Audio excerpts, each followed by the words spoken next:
And live. Can I be heard? Can I be heard? Check, check, check, check, check. Sensi, do I got any sound?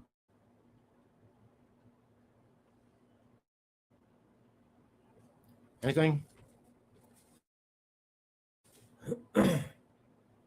Check, check. Oh, you can? You can hear me. She can hear me. Okay. Well, this isn't how I typically like to start out a live program, of course. I had everything all lined up. I could not get anything to work as usual. But that's okay because we are live now. Sensi is saying we can hear. So live from the asphalt parking lot called Elkhart, Indiana. From UFOs to camel toes, from big chuckles to moose knuckles. You got it locked on the Derek Farmer Network. Thanks for being here tonight, everybody. I know it's been a long 3 weeks.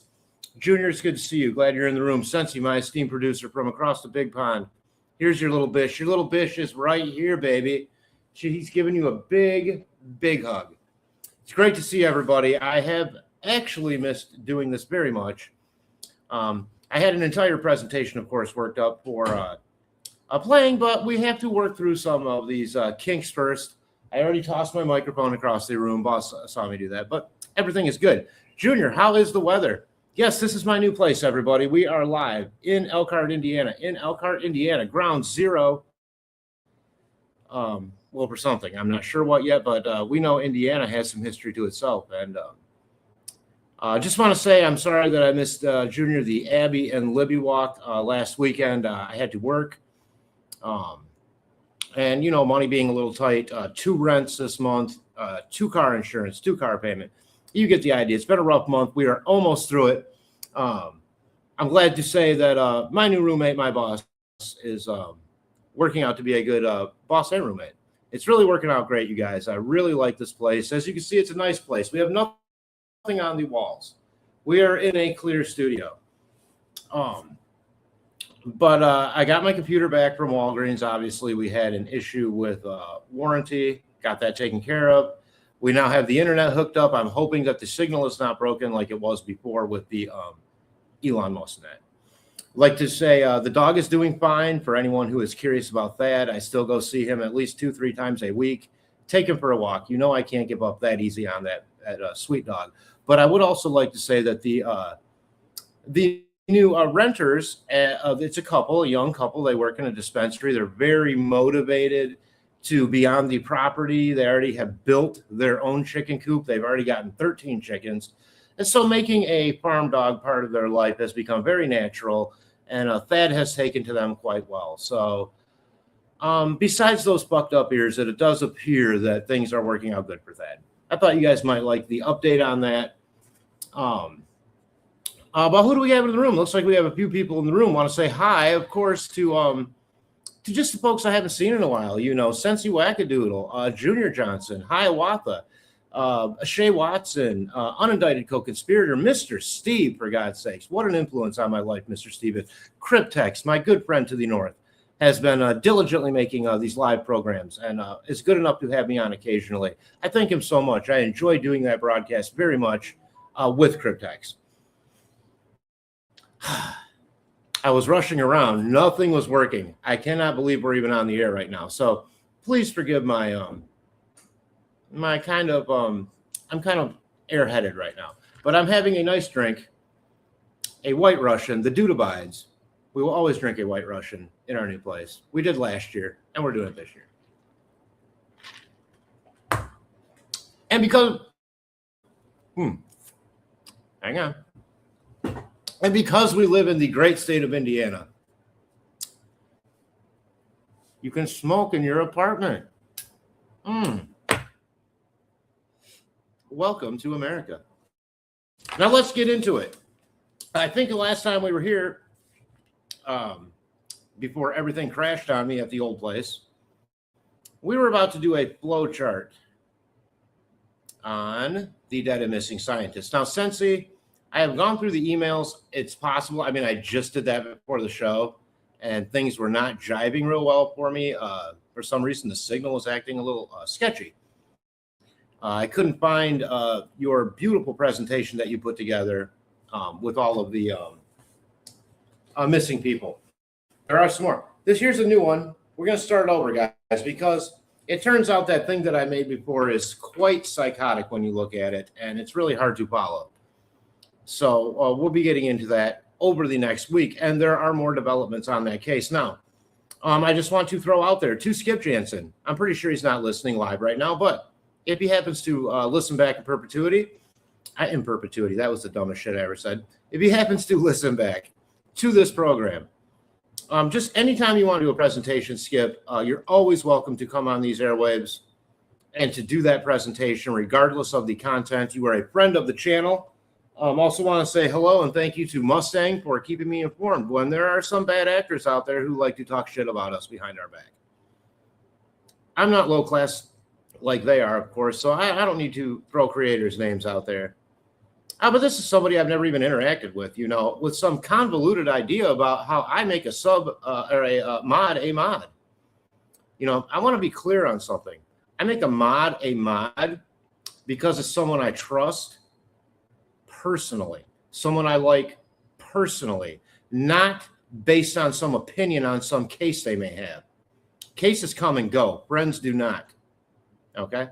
And that's how I make my mods. So if you're going to try to make some convoluted fucking recipe about how I make my mods, I'll be frank, without consulting me first, then you better be prepared for a war of words. And I am somebody you do not want to fuck with.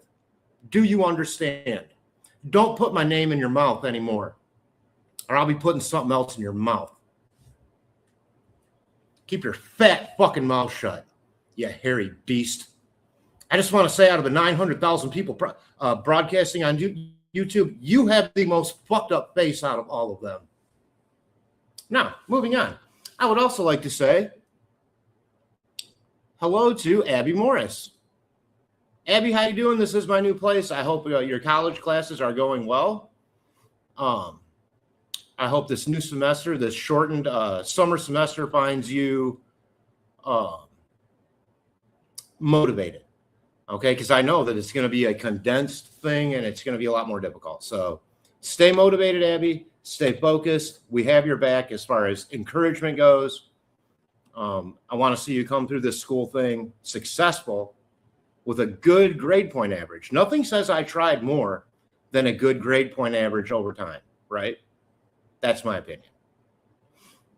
People can go and graduate college, but if it takes them 9 years to get a 4-year degree with a 2.2, I'm not sure that's someone I want working for me, right? Okay. So, Sensi saying hi to Abby.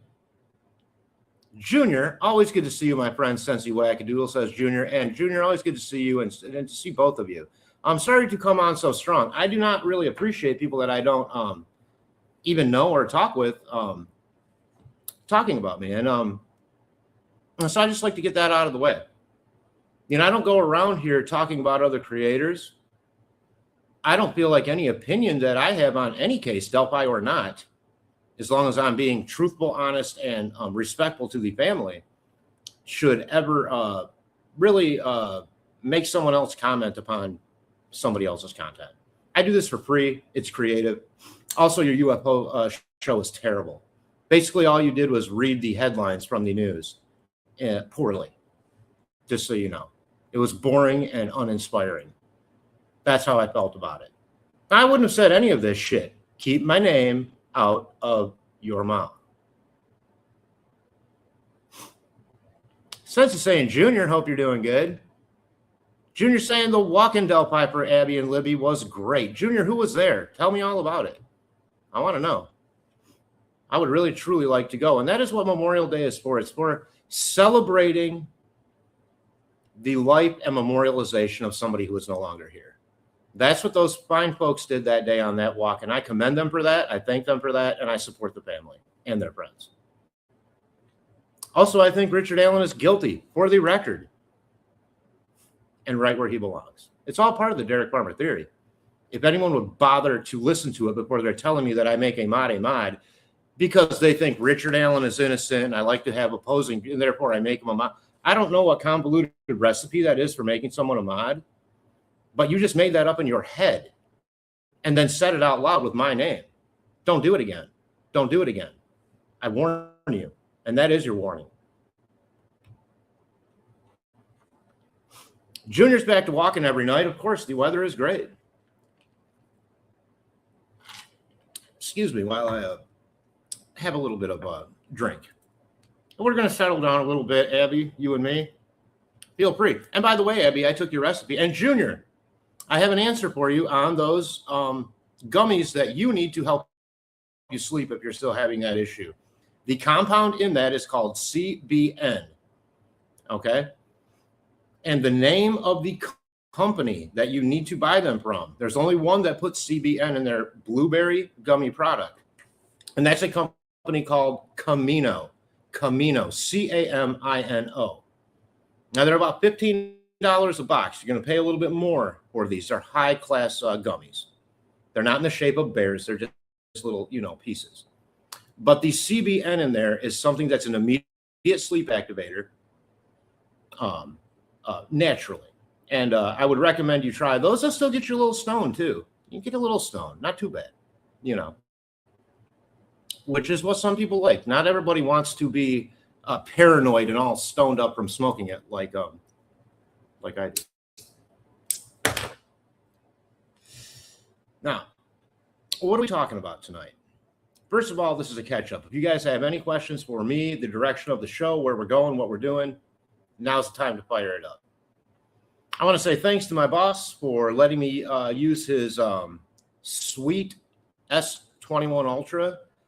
This hunk of turd phone I've been using for the last year is basically a doorstop. My boss owns a cell phone store in India, and this indeed came from India. And I want to thank my boss because now my GPS lady has an East British Indian accent and says things like, I highly recommend you should pull over in 600 meters, dear. It's quite polite. But when I miss that turn, she makes me feel like a real moron, She's very condescending, my GPS lady now. But everything is now in a British East Indies accent, and it's quite great. Abby saying, I wish I could smoke in my apartment. Well, Abby, all you have to do, baby, is move to Indiana, where they still allow you to have freedom. See, when you pay $2, $3 in tax on something, and you're not allowed to smoke it in public, and you're not allowed to smoke it in a restaurant, but you're legally allowed to buy it, and then you can't even smoke it at your own damn house. I don't like living like that.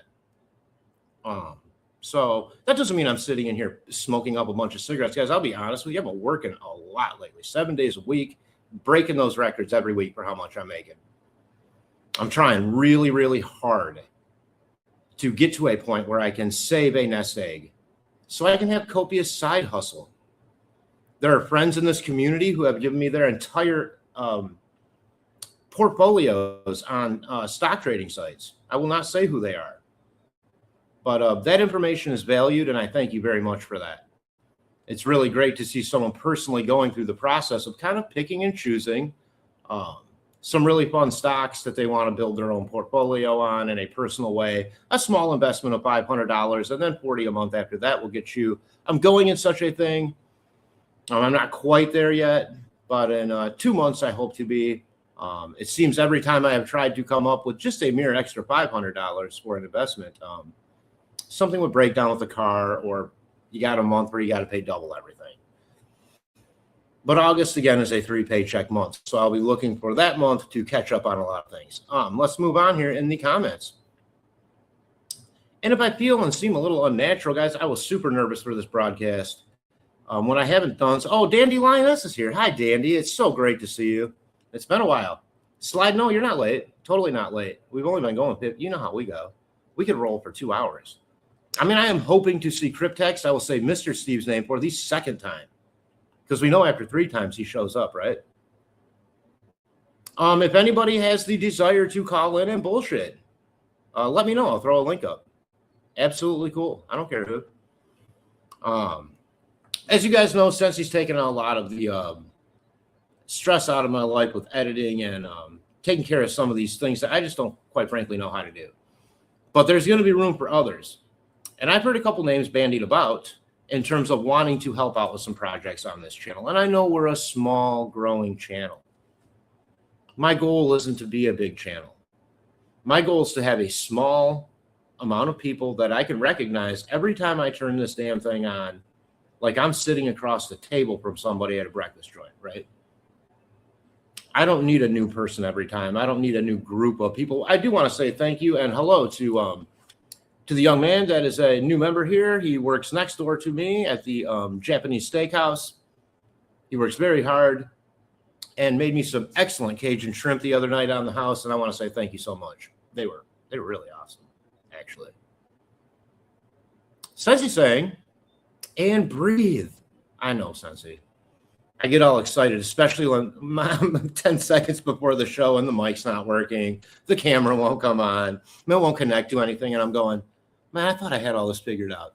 But it appears we do have it all figured out. So next time I'm hoping to have some lead-in video. Maybe you guys get annoyed with that. You know, I like to play some of what I consider to be little 30-second bits of my greatest hits. We'll go over some UAP news here pretty quick, but I do want to reiterate to one Skip Jansen, two Cryptex, to Mr. Steve, to anybody willing to come on these airwaves, whatever they are, these digital airwaves, on this here channel and do any presentation or have any ideas, or even just join us one day for, say, a skills building class, something like that, where we could actually learn some web sleuth skills together. These are all things I look forward to. And now that I have a clearly solid internet signal, the computer is working fine, I expect to be broadcasting multiple times a week. Really, could go at any time. I only pretty much advertise this one so we would actually have 5 people in the room when I started, but we could have 1 for all I care, right? I don't know if anybody saw my short on Delphi. I don't think anything I said there would even allude to anything like Richard Allen is innocent. In fact, as someone who thinks he's guilty, I'm still very curious when it comes down to what the original prosecutor said about that crime scene. I'm pretty sure most people watched it from the channel. It had almost 1,000 views, so it prompted some people behind the scenes to email me. I thank you for that, with some information. Again, I've never seen the crime scene photos. That's nothing I'm interested in. I don't feel that brings anything. I think I can look at a recreation, like the sort of chalky outline, cartoonish style recreation of the crime scene, as long as that is accurate and deduce what I need to out of that crime scene. The thought of seeing them in their final stages,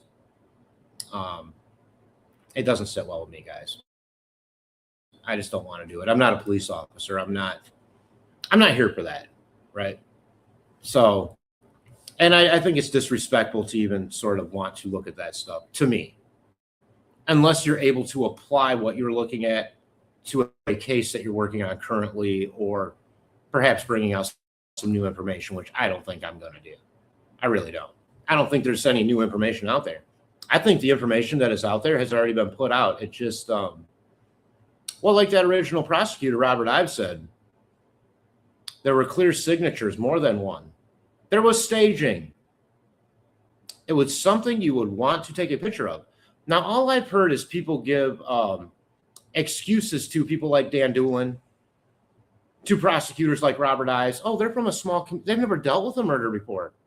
I call bullshit on that. You go to college, you learn general terms of the job that you're learning.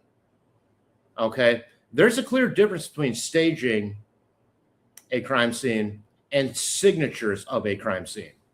Robert Ives would have been very well versed on those things, and Dan Doolin absolutely went through police training 101 that every state police officer goes through, every county cop goes through in the state of Indiana.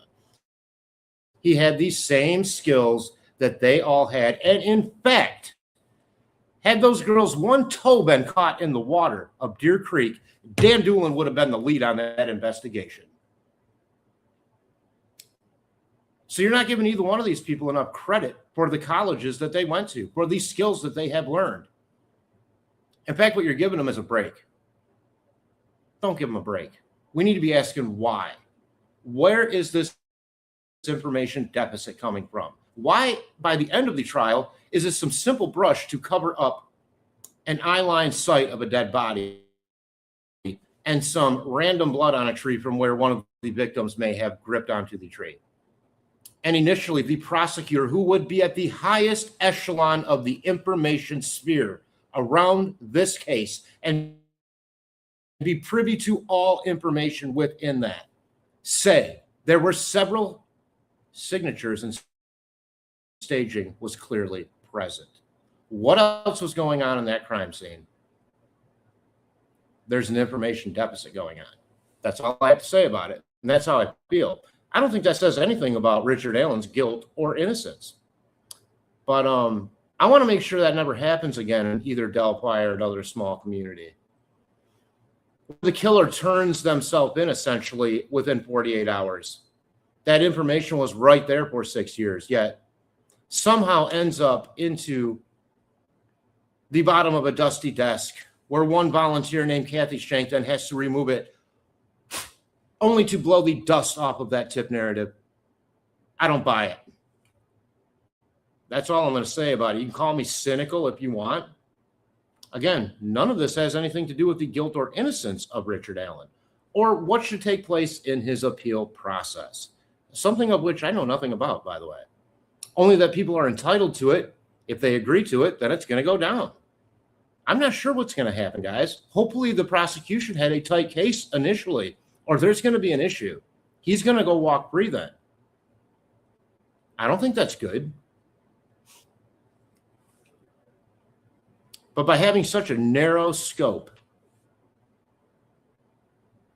they've opened themselves up to an appeal that may blow it out of the water, in my opinion. And remember, people say, well, if others were involved, why wouldn't Richard Allen be singing like a bird and ratting them out? Because before the appeal, if he does that, he's only pointing the finger back at himself. Goodbye, appeal. Oh, yeah, so-and-so helped me murder those girls and abduct them. That's not going to work, guys. He's keeping his mouth shut till after the appeal thing plays out.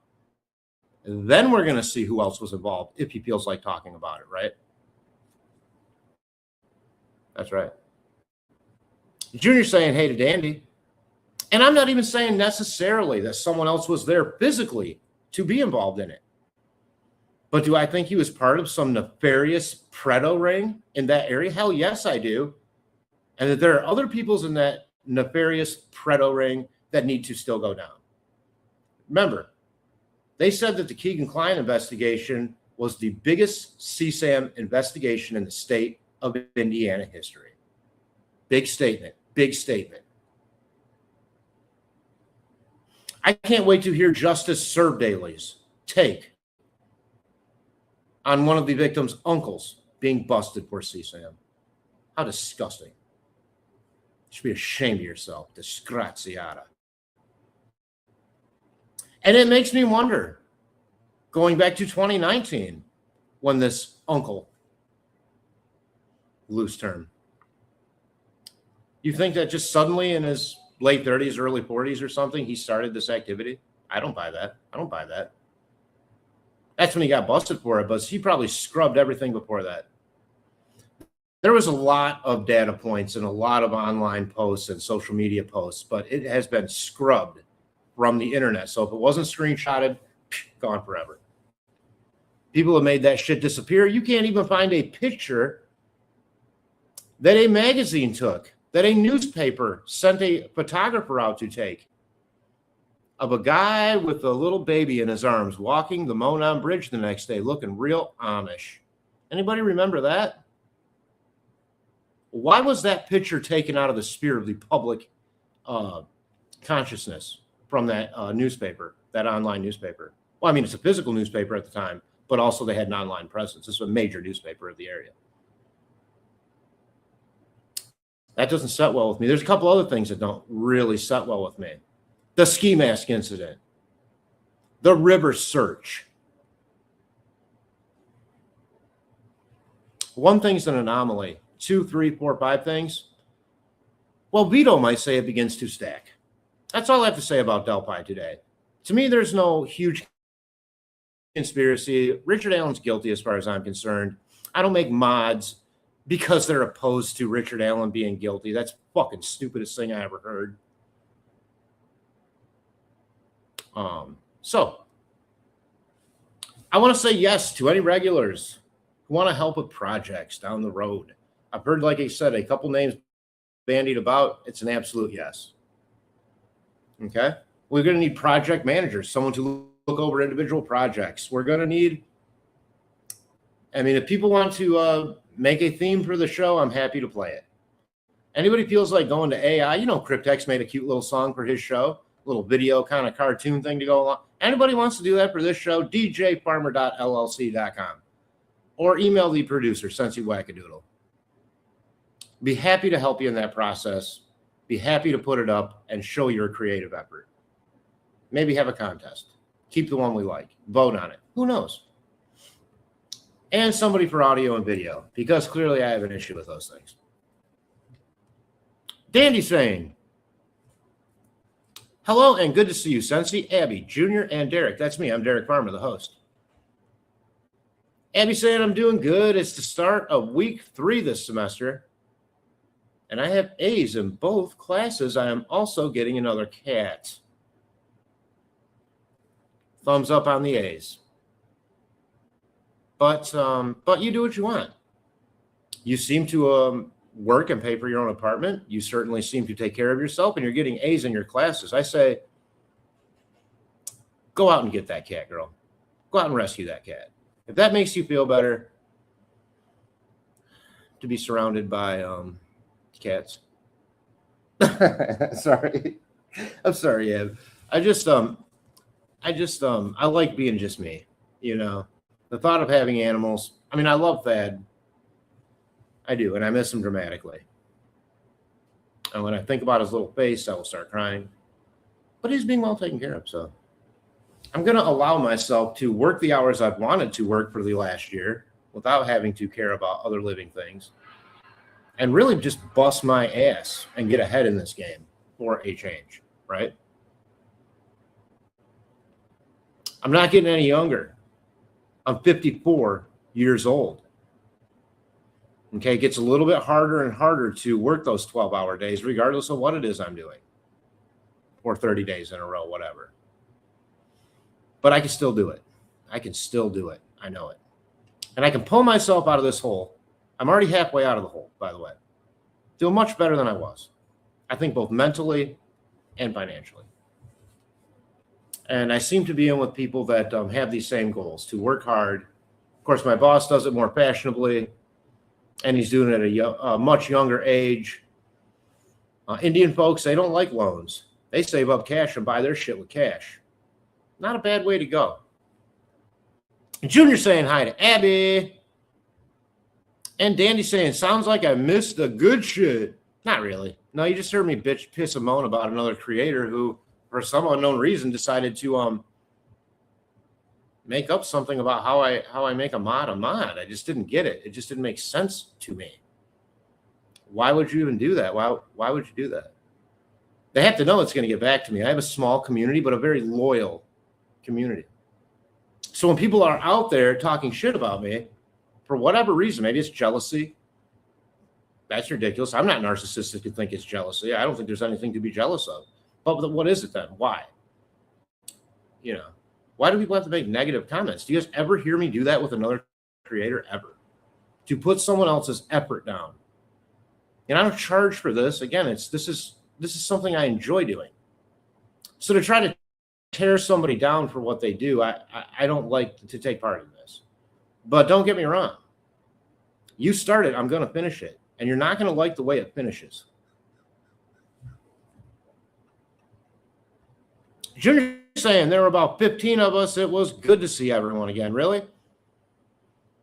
I would sure like to see some of you guys down there. That would sure be great. Although that's a little bit selfish too. I want to make sure that I'm doing it for the right reasons, that I'm there to memorialize the girls, not just to socialize. But yeah. But still, I would love to do that sometime. Being in Indiana, much closer to doing so. I think.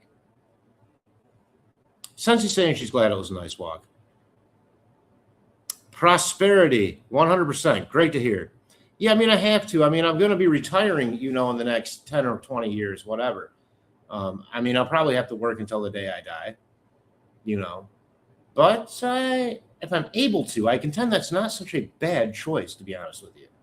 I think for somebody like me that doesn't have kids and all this extended family to sort of focus on after retiring, I think just working is just about the answer that I need to keep me active enough to keep me healthy, to be honest with you. So I don't ever really see myself, wanting to quit work. I mean, if I won the lottery, sure, yeah, why not? Buy an island, right? Maybe not an island, but, buy some toys, I like four-wheelers and guns and stuff like that. Doing pretty good tonight. Good to see you, VP Puma. Welcome to our channel. Welcome to the chat. You must also be a subscriber for 1 week, which you have been. To comment, I want to say thank you so much for that shrimp. It was delicious.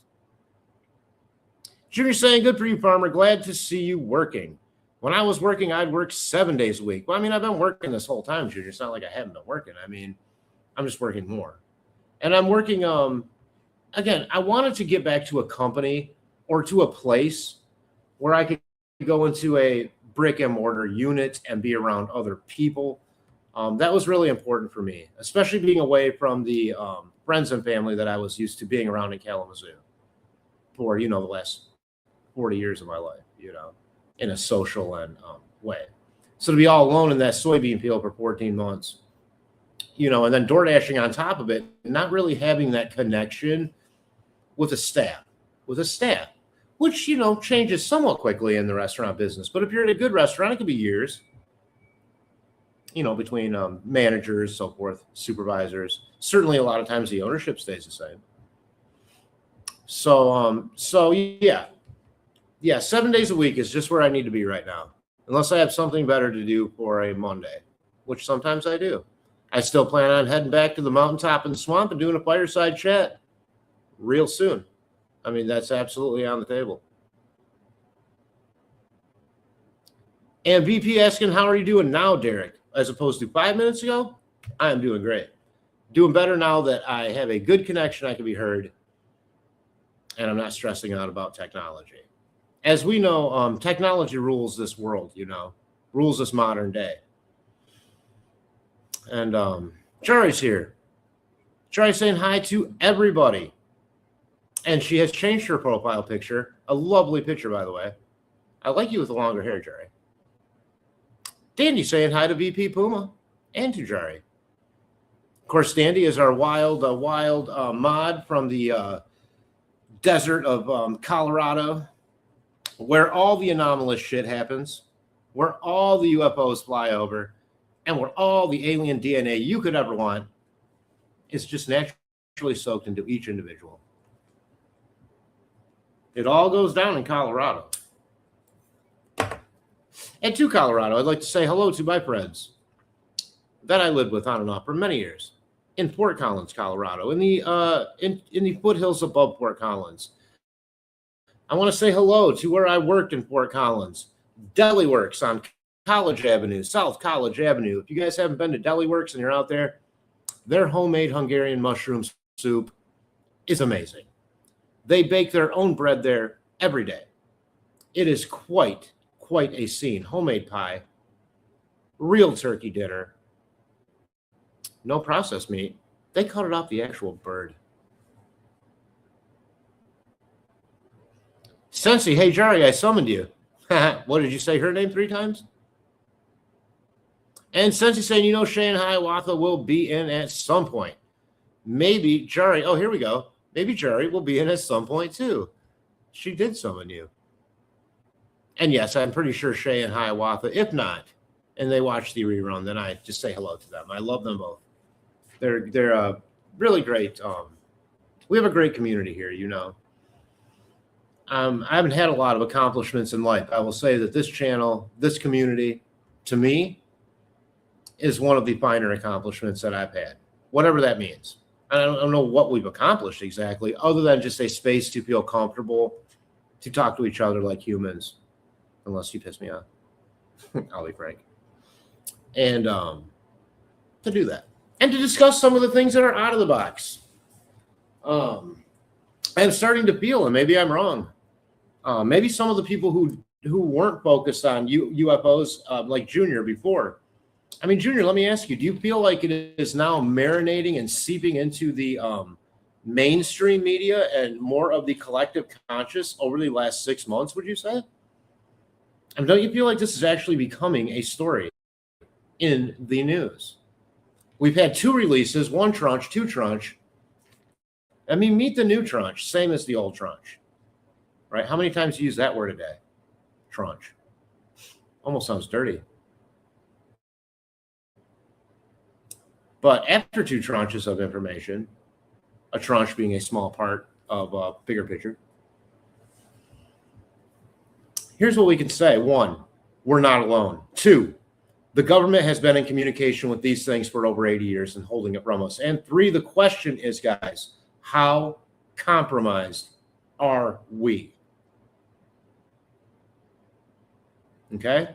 The Legacy Control Group is looking for amnesty from the president. Okay? Donald Trump soon will be signing executive orders to do so, I think, in my opinion, from everything I'm gleaning from the backside of this story. Right? They want amnesty for everything from holding trade secrets, releasing NDA, non-disclosure agreements, all the way up to and including murder. Because in the past, they have murdered many people, 12 scientists.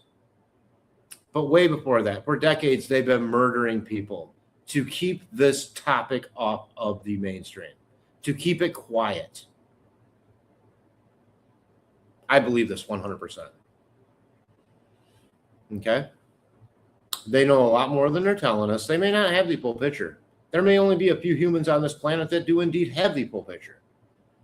But this government here, they've been in communication. They actively use dog whistles to bring in these crafts to either observe their the 5 observables and to observe their abilities, or to indeed bring them down to capture that technology. This has been testified to under threat of felony to our sitting Congress. Okay? So if you don't believe all of this is real, the fact of the matter is you are the conspiracy theorist. Let that sink in. You are the one not facing facts. Neil deGrasse Tyson and Carl Sagan. And don't forget, even learned people such as the famous Howard Menzel from Harvard, astronomy, head of astronomy at Harvard. He was on MJ-12. He scrubbed thousands of glass plates that had the proof on it from the photographs from the telescopes. He personally scrubbed the proof off of those glass plates. All you have to do is listen to one interview with Dr. Beatrice Villarroel. She is a professor also, as she has studied some of the remaining glass plates and has determined that pre-Sputnik, there were up to 100,000 bright, shining, flashing objects around our planet, much resembling a pincushion.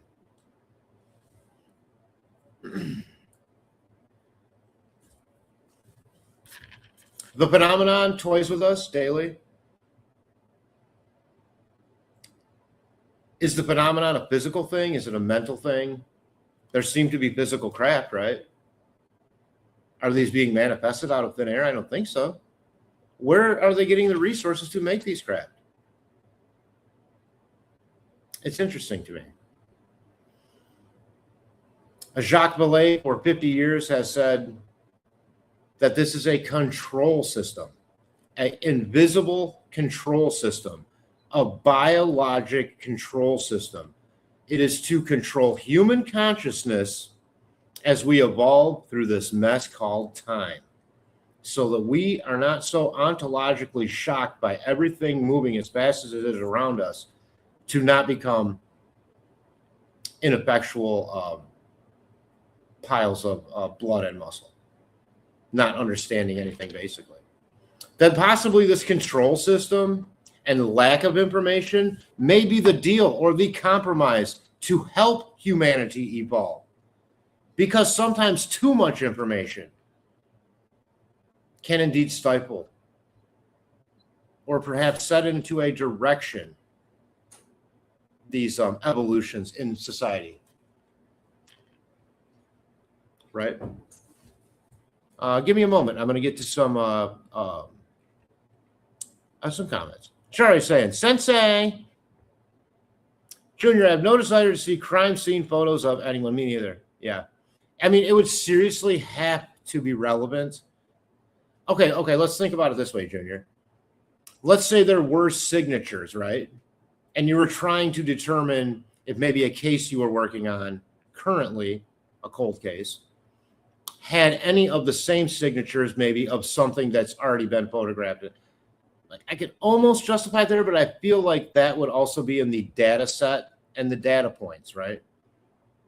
Of which there are many of crime scenes that are solved. So yeah, I just don't see where, again, I tell you, my grandmother was obsessed with true crime.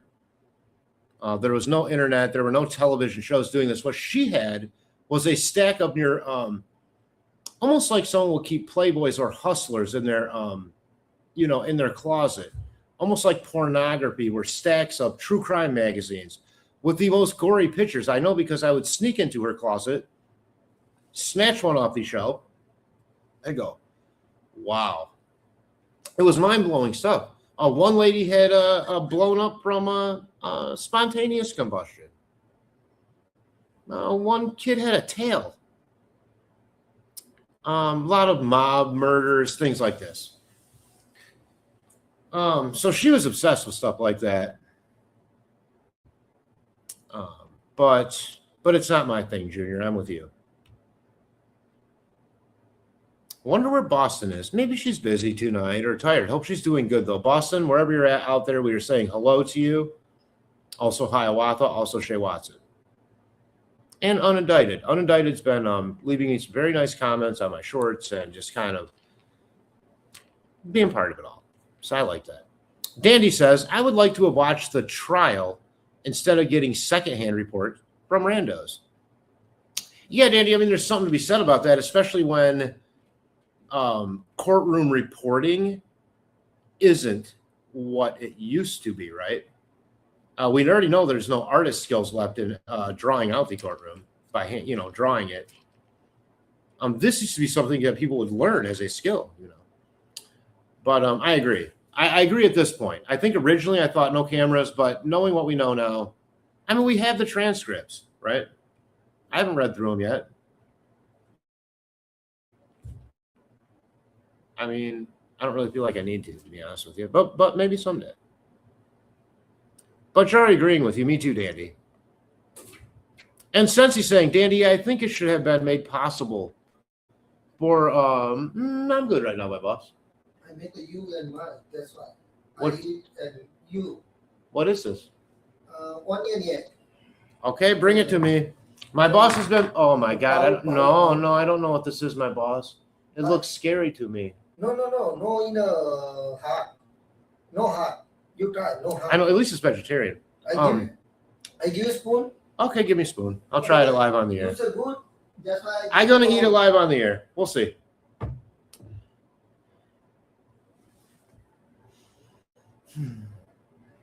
We're going to try hot egg. Hot egg. No. Here we go. Okay, I tried. You say good, I give you pause. No hot. Boss, it's spicy as hell. Spicy? Oh my God. Too spicy? No, but it's good. Yeah. I taste the egg. I give you pause. This is my life, guys. You guys, I don't put on a display for you, right? It's actually pretty good, boss. Good? Yeah. I like it. You bring in a pav? We have pav. What do we have? Pav. Is bread something? Oh, bread. I give you bread? No. Okay. I am good. Thank you, my boss. He likes to look over me. I love my boss. Whew. Spicy. He say not spicy. I say that is wow. Okay. My eyes are watering. I'm so sorry. It seems to be a mix of egg and other stuff. It's pretty good. Anyways, sorry. Dandy, yeah, I think it should have been possible for audio or something rather than other people's interpretations. Well, I'm not so sure if it's other people's interpretations as long as they're quoting from the transcripts. Again, you're going to miss a lot of that inflection, how things were said, but it should be pretty verbatim what was said, right?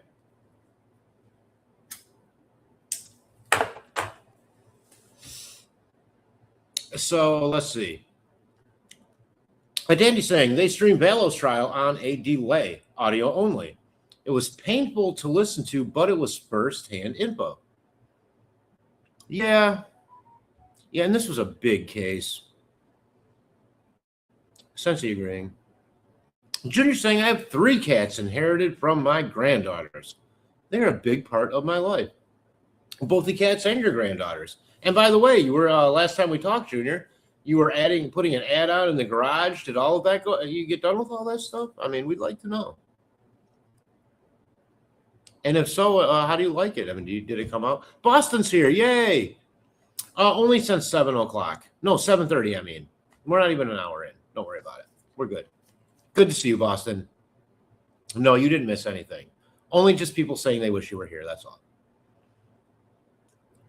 Since you're saying, Jari, Dandy, there's quite a lot of trials that have been public. Considering how long Delphi was unsolved, it really was like a kick in the teeth to be behind closed doors. Yeah, and I'm not sure why it was so necessary either, Sensei, at that point. You know, they had their killer. I mean, why is it why does everything in this case have to feel like it's been covered up, you know, or changed around or obscured?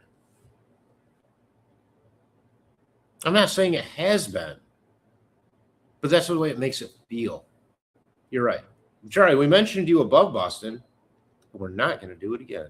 Just kidding. We're going to mention you a million times. Dandy saying, we saved you a seat, Boston. Good to see you. And I agree. Junior, of course, saying hi to his friend, Boston Christian. Sensei saying, yay, Boston Christian. Everyone is thrilled when Boston gets here. Here we are. It's just us. You're right. Absolutely, Boston. Boston saying hi to me, Farmer. That's me. I'm the host. And, of course, always to Junior Johnson. Abby saying, Kalamazoo. And I miss you, homie. I miss you too, Ab. We'll have to hang out sometime. Of course, we know what happens when we do hang out. The UFOs come. For Abby and I have filmed them together. Dandy saying, I'm chilling with Sasquatch, smoking a doobie. Sasquatch, or Squatch, I mean. That's one of your dogs, right? Or is that your husband? I forget. Or maybe you literally mean Sasquatch, which I also believe in, by the way. I believe in everything now. I now believe in everything. Giants, of course. Aliens, sure, why not? Future humans. Defunct Nazis. All of it. Egyptians in the Grand Canyon? Certainly. I'll take 2 helpings, please. Ohio Valley, full of giants, full of Polynesians and Egyptians. Yes, they were. Yes, they were. All these accounts can't be wrong. It's not all going to be chalked up to yellow journalism. Just like I think the 1896 and 1897 airship mystery over America was 100% true. And I heard an interesting thing about this the other day. Apparently in the 1830s, a patent was made for some kind of propulsion system.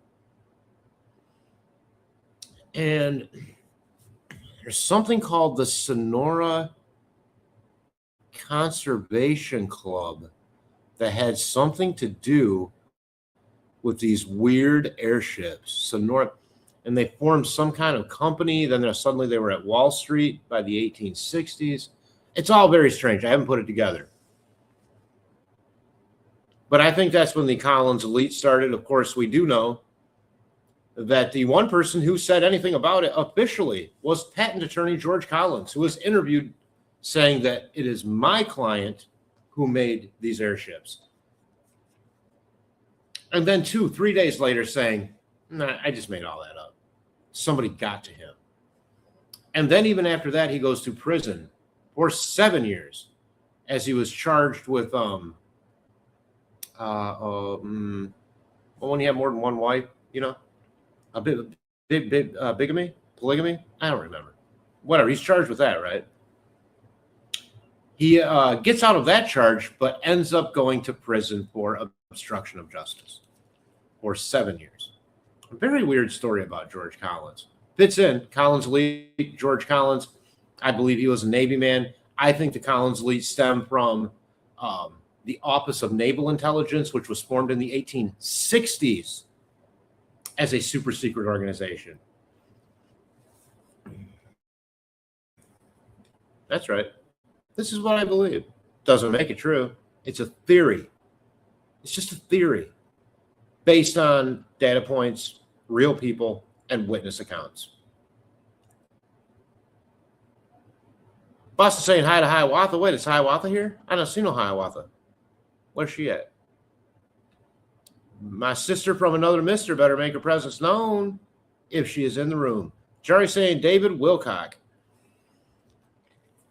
Well, I don't know. I never knew anything about him really besides seeing him like on the History Channel.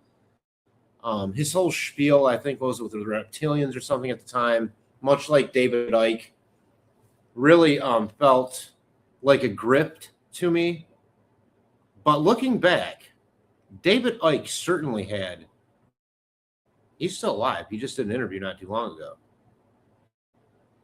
I mean, he's remained dead fast on the reptilian system of structure. You know, Hungarian goulash. Wait a minute, Junior, what's the difference between? Well, see, I was raised on goulash, but my people were from Croatia, Yugoslavia. Is there a difference between Croatian goulash and Hungarian goulash? And yes, I love, and I'm sure I would love both. If you know the answer to this, please put it in the comment section. I just saw my neighbor dumpster diving. Well, Abs, sometimes there's good shit in the dumpster, honestly. People throw away perfectly good things. Now, I'm not saying that you should eat donuts or something out of the dumpster. I'm against that. But, one person's trash can sometimes be another person's treasure. You'd be surprised.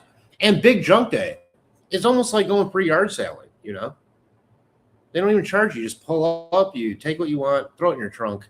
Hope you don't get cockroaches and move on. Svobodan, I'm going to need another drink, especially after a bite of this red hot egg sauce. Holy shnikes.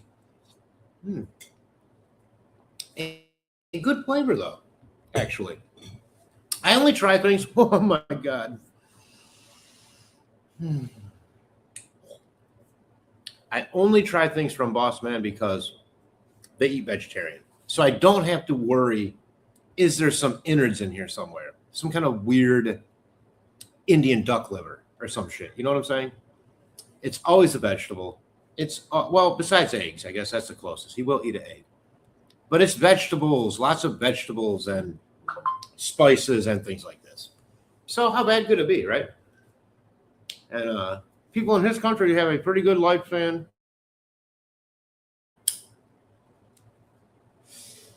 And even a lot of the vegetarians live somewhat cancer-free. So, again, I need the breakdown between Hungarian goulash and other styles of goulash, if we can do that, please. I need a fucking chart of goulash. I love goulash. I'm making goulash, Junior. And if there's a difference between Hungarian and the way I used to make it, I'm going to try Hungarian. So, yeah, Jerry, what do you think David Wilcock, what was he bringing? What was he really bringing? Was he murdered? Was he, I've seen some reports lately The CIA absolutely has direct energy weapons. You can watch the video that Amy Eskridge, one of the people that will be on our flow chart for the dead and missing scientists, who also said Hal Puthoff is evil after she met him. Evil. Hal Puthoff is no good. All these people that have been parading themselves as people in the know are the ones that were originally doing things selfishly in the beginning to further both their own careers and their knowledge of the phenomenon at anyone's expense. And we're talking children's expense, and children have died as a result. And Shari knows what I'm talking about. Hiawatha, if she was here, would back me up on this because they're well enough researched in this field. And there is a field. There are data points, data sets, and things to glean information-wise. Lots of them. And there are a lot more now that the Department of War, the NSA, have released their videos and their files of UFOs. Not nearly all of them, but it's a start. And the presidential executive order that may be coming out very soon, within the next week or two, will set into motion, in my opinion, a pretty heavy disclosure. In fact, it may be catastrophic. What they call catastrophic disclosure with a big D. And that's basically a forced disclosure that's not a slow drip feed. Like, okay, here it is, guys. These motherfuckers crashed. We've been talking to them. We've made deals and treaties behind your back. Greada Treaty. Eisenhower. Truman. To what ends? You will be abducted. You are part of a hybrid program. Possibly. You will be taken off planet and studied somewhere else, maybe. We don't know. When you have the ability to take time and to, some of these advanced NHI beings can literally manifest in any way they want. They can control whatever thoughts you are having and make you think whatever they want you to think, make you see whatever they want you to see, according to testimony. These would be the mantis type beings. They look like giant praying mantises, but only 6-7 feet tall. Again, are these things terrible? They're not ripping our heads off and sucking our neck juice, as far as I know. They're having stories like that. Bill Schneider, Sleuth Intuition, famously did a show. I say famously because it was so far out of the box from what he usually did. He did it on Chan 2 about Phil Snyder, someone who was cleared and authorized to work on DUMBs, deep underground military bunkers. He had very specific knowledge, and in Dulce, at the Dulce base in Dulce, New Mexico, he says they broke through a bunker that had hundreds of odd alien eggs that were hatching on the floor, and that they got into a firefight with these beings. And in fact, if you were ever to look at Bill Snyder's hand, he said it was melted off, and it literally looked melted off. Not as if something had sliced it, but as if each finger had been melted off, and 60 soldiers died. And he was only one of 3 to survive because someone pushed him back into the elevator, which was a basket, and they quickly hoisted him back up. It's quite a compelling story. Quite a compelling story. But he said down there, he saw containers with aliens in them and human body parts floating around in the liquid as if it were some kind of, you know how you sprinkle fish food in the tank, you know? Oh, an arm here, an ear there, in the tank with the aliens. I don't know. But generally speaking, 9 out of 10 people's abduction accounts and so forth, you know, if you're a man, you're probably going to get the thing in your butt. You're just going to get the thing in your butt. It's not because they like your butt so much, I don't think. I think it's because they are stimulating the male prostate and causing ejaculation, right? Or the hybrid program. Excuse my language, everyone. But this is how you speak about things scientifically. You know. For the women, of course, their eggs are harvested occasionally, and then they are reimpregnated. Oftentimes, the baby is taken before it is at full term.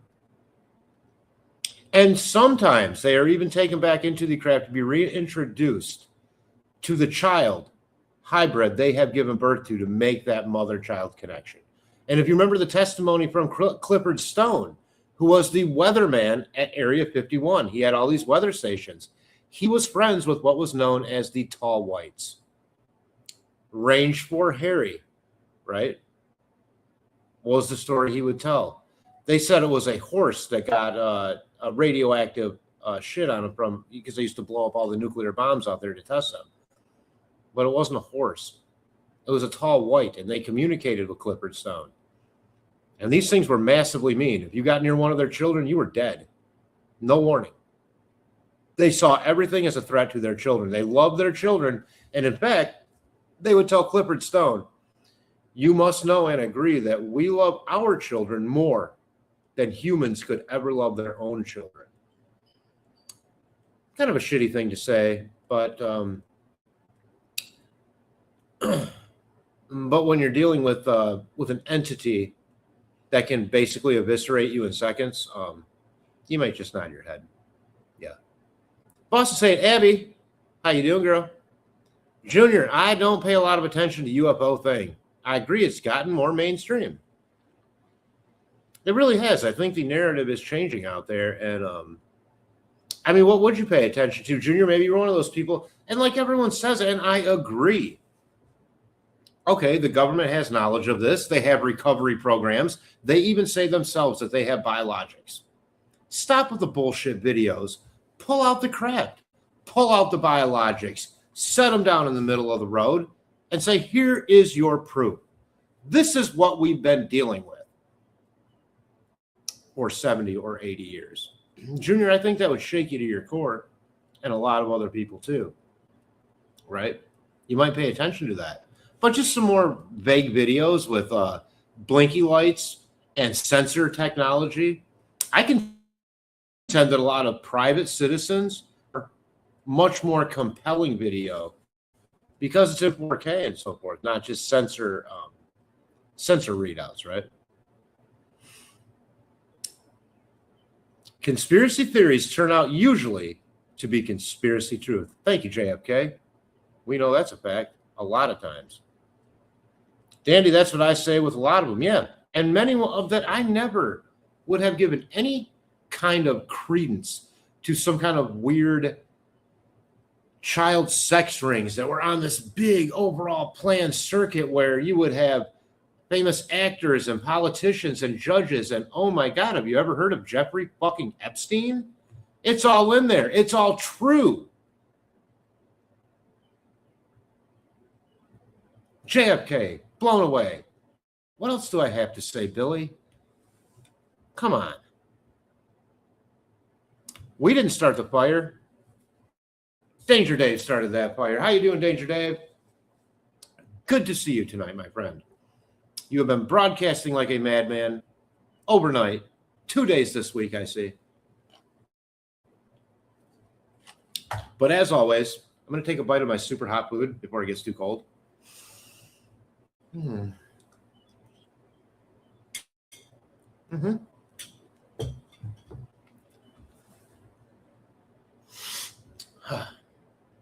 I feel like I'm going to be healthier after this.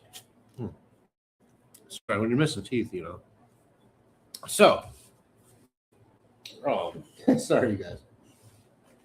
In case my boss is watching from the other room, you know. I've never really lived with a boss before. And not one that I didn't know that well. Besides Bilbo's. I was saying, glad I can catch you live. I'm glad you can too. This is just a basic catch-up show. Something we mostly do when I haven't really put together a more thorough broadcast. But I do like to do it in between. But I would like the next broadcast to have a point.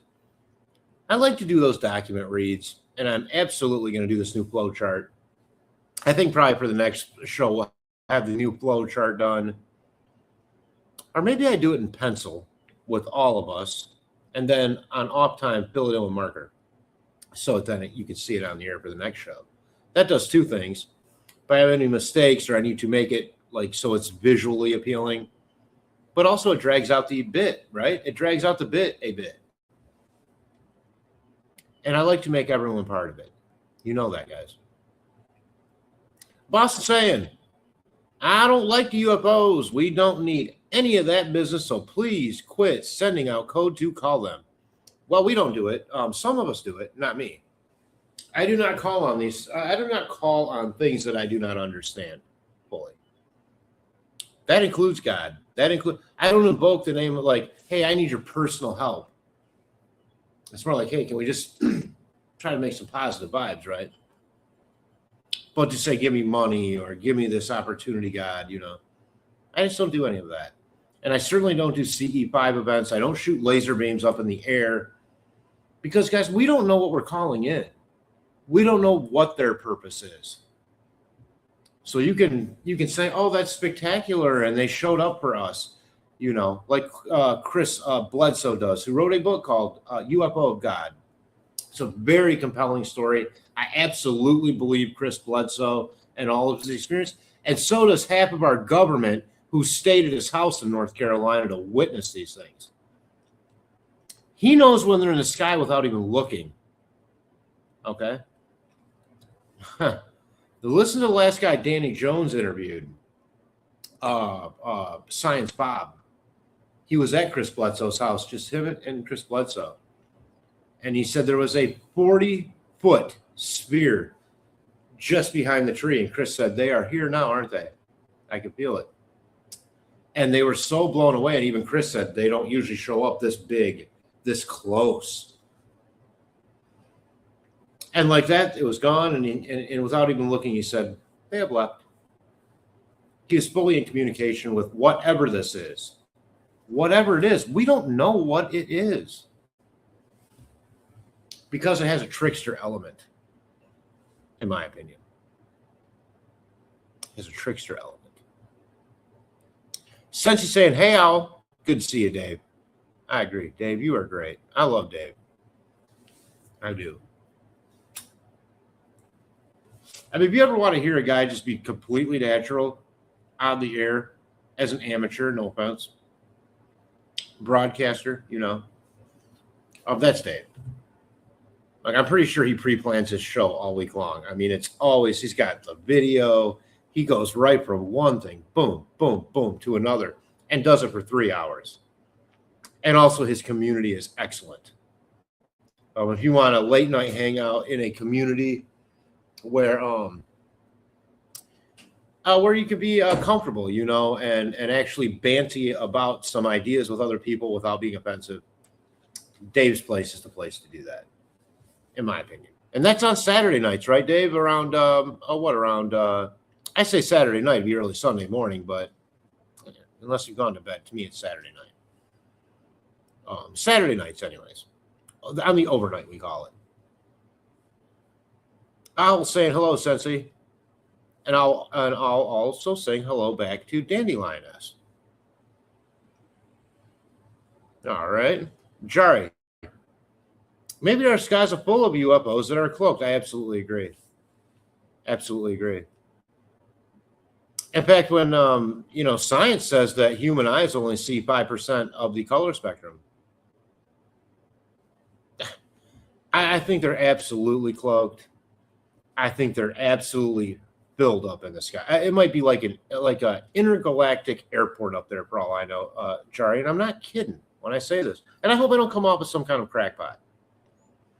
But as this story rolls along, you're going to be hearing more and more stuff like this. In fact, if you did bother to look at the first tranche of documents that came out from the United States government 2 weeks ago, there was indeed audio on there from our own astronauts from the Gemini 15 mission, in which the astronaut clearly says, we have a bogey at 10 o'clock. Now, you guys know what a bogey is. A bogey is another ship.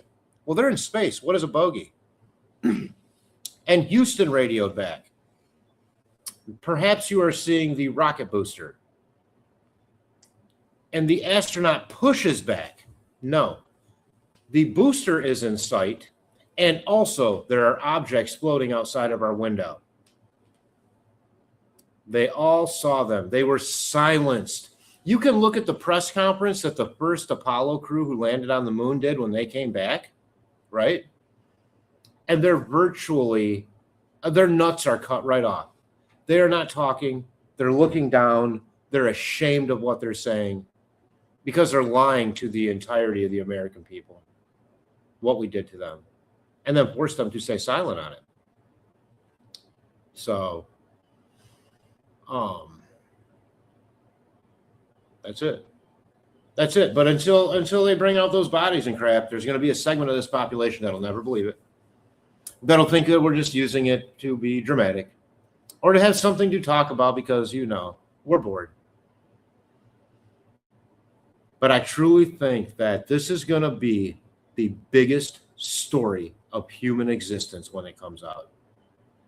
And that we were 2 full years ahead of this story by gleaning data points and other information from other creators, but paying attention to what is going on also through also our own personal experiences that some of us have had.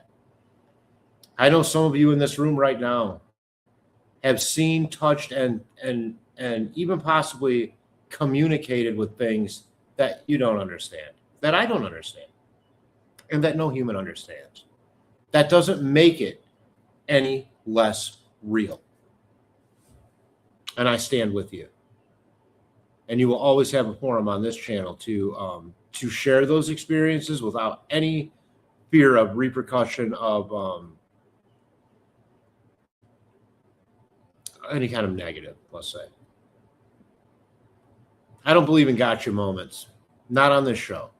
When I invite somebody on as a guest, it's because I truly like them. I truly find their information to be interesting. Or I truly find them to be humble, good people. Same with when I make somebody a moderator.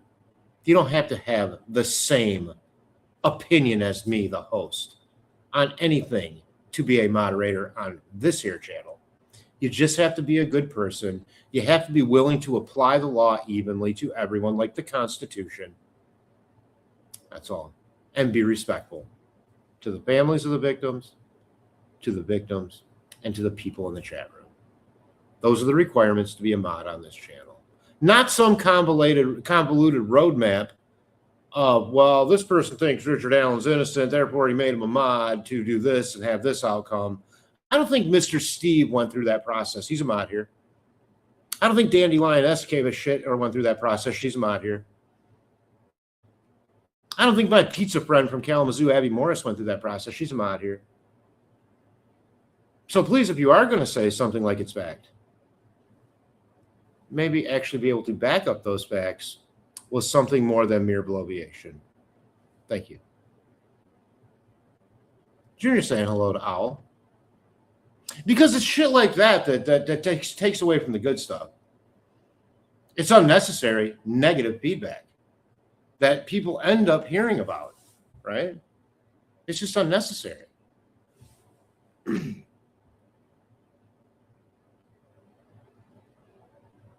Owl saying hello to Junior. Lots of love in the chat room tonight. Everyone's saying hello to each other, and I so encourage that. Say hello individually. Make a list. Do it individually. Do both. You can't say hello enough to people. Okay, think about church on Sunday morning. When the priest says, turn, to your neighbor, acknowledge them, shake their hand, give them a hug to the person next to you in the pew, right? For you Catholics out there. I've been to Catholic Mass plenty of times. I've done the whole, peace be with you. But there's a reason for that. It is forced interaction that causes positive reaction, in my opinion. And these are always positive things. That's what we like to do here. We do and make our connections on this digital landscape rather than in person. Besides a rare chance where maybe we might get to meet for a memorial walk or perhaps lunch somewhere or a cup of coffee. I'm always into that when I'm on the road, if and when I can get that way. Yeah. And Boston. Boston saying, uh-oh, what's going on? That's the uh-oh, someone effed up look. I'm not police, so I don't need to see pictures of crime scene photos. And I agree. I don't think there's anything that an amateur web sleuth can deduce from crime scene photos other than the dramatic knowledge of those photos itself, and then to be able to go onto their channel and talk about such things as if they have some kind of knowledge, right? I don't like it. I find it grifty. I find it gross. I don't need to see dead bodies. I'm with Junior on this. Absolutely. Someone's final moment should be, if we can keep it that way, personal. Maybe that's why they didn't put a video camera or a microphone in that courtroom.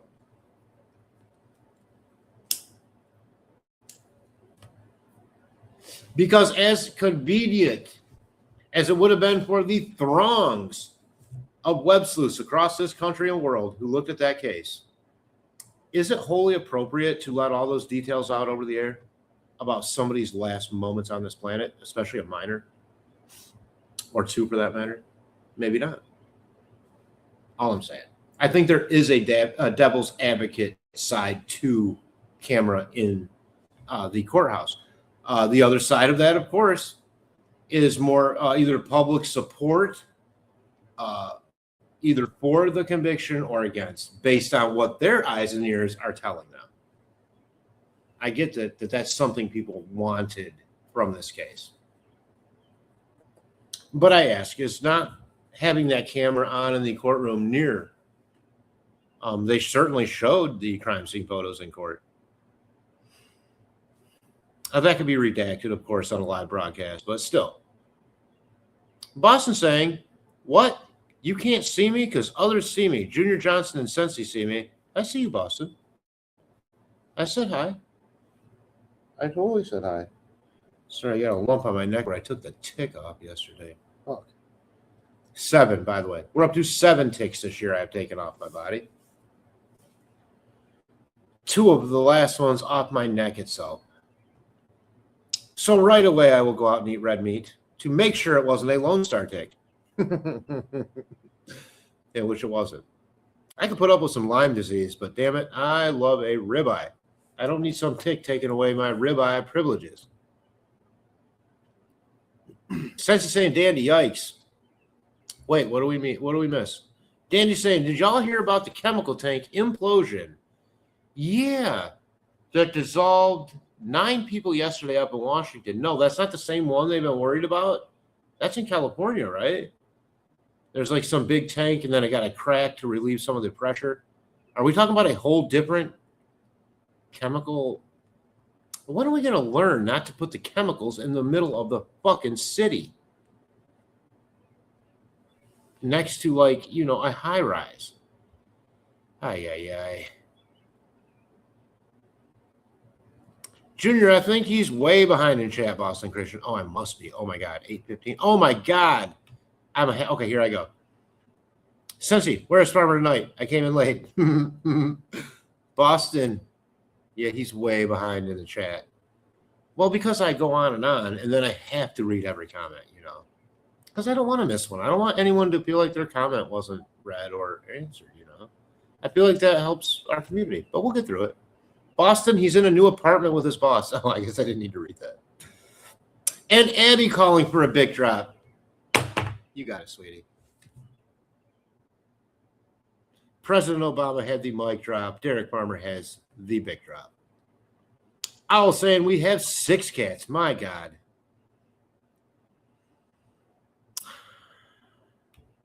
Damn, Dave. That's a lot. It's a lot of feline action around there. 6. It's a lot of pooping and peeing. Eli, how you doing, buddy? Good to see you. What up, Farmer? Looking great, brother. Thank you. I'm feeling good. Feeling svelte. I'm in good shape. My health is decent.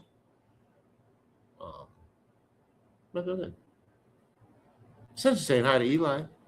Eli saying hi back to Sensei. Jerry saying hi to Eli. Here we go. Boston saying, Sensei, okay, thank you.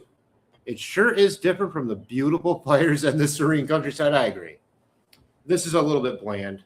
I mean, I could kind of point you to my wooded parking lot, by the way. That wood's behind there. You see that wood line right there? That is acres and acres of apartment-owned woods that has not been turned over in 100 years. You know I'm going out there soon with that metal detector. Terrible PR, says Owl. Who, me or the case? I have the worst PR. Hilarious, Jari. Junior, he's not as far back in chat like Tom Webster. No, because Tom Webster has like 2,000 people watching him at one time. That guy's super popular. He's great. He's a great boy. I really do like his broadcasting. And a good common sense thinker without being a jerk. He's like the nicest freaking guy in the world. And he dresses well. Nobody's brought that preppy 80s back look, kicking and screaming better than Mr. Tom Webster. Why I contend his beer can chicken might be the tops. Eli saying, Boston, giving his own code. Text yellow, Goldfinger, red number 1, rocket red, countdown, lift up, 2 red hearts of the cross. That's a Templar sign, by the way, Eli. But we're reading your code. We're reading your code out loud. Dandy saying, hello, Eli. Boston saying, what is Boston saying? Boston wants dessert. Boston's in the mood for some ice cream and pie. And I don't blame her. Nothing better on this planet than pie a la mode. Eli asking Dandy, how are you? And Boston saying, hello to dear Eli McCullough. And I see some strawberries in there. That would be, I think the strawberries are out right now. Yeah, right? Don't we get strawberries early crop, right? Dandy saying, doing great, Eli. I hope you are too. Good. Wouldn't it be cool if like someday we could all just like show up at like a campground and all just like chill together and have a big fire? I think that'd be so great. At Boston, don't you worry, for I know where there is one RV parked with one dog and one fire pit that's always ready for us to come back and have a fireside chat. And I guarantee you that soon we will do so. I promise. Yes. But until then, we are high atop the asphalt parking lot of Elkhart, Indiana, from UFOs to camel toes, from big chuckles to moose knuckles. You guys got it locked on the Derek Farmer Network. Regardless of where I'm at, we're doing a show.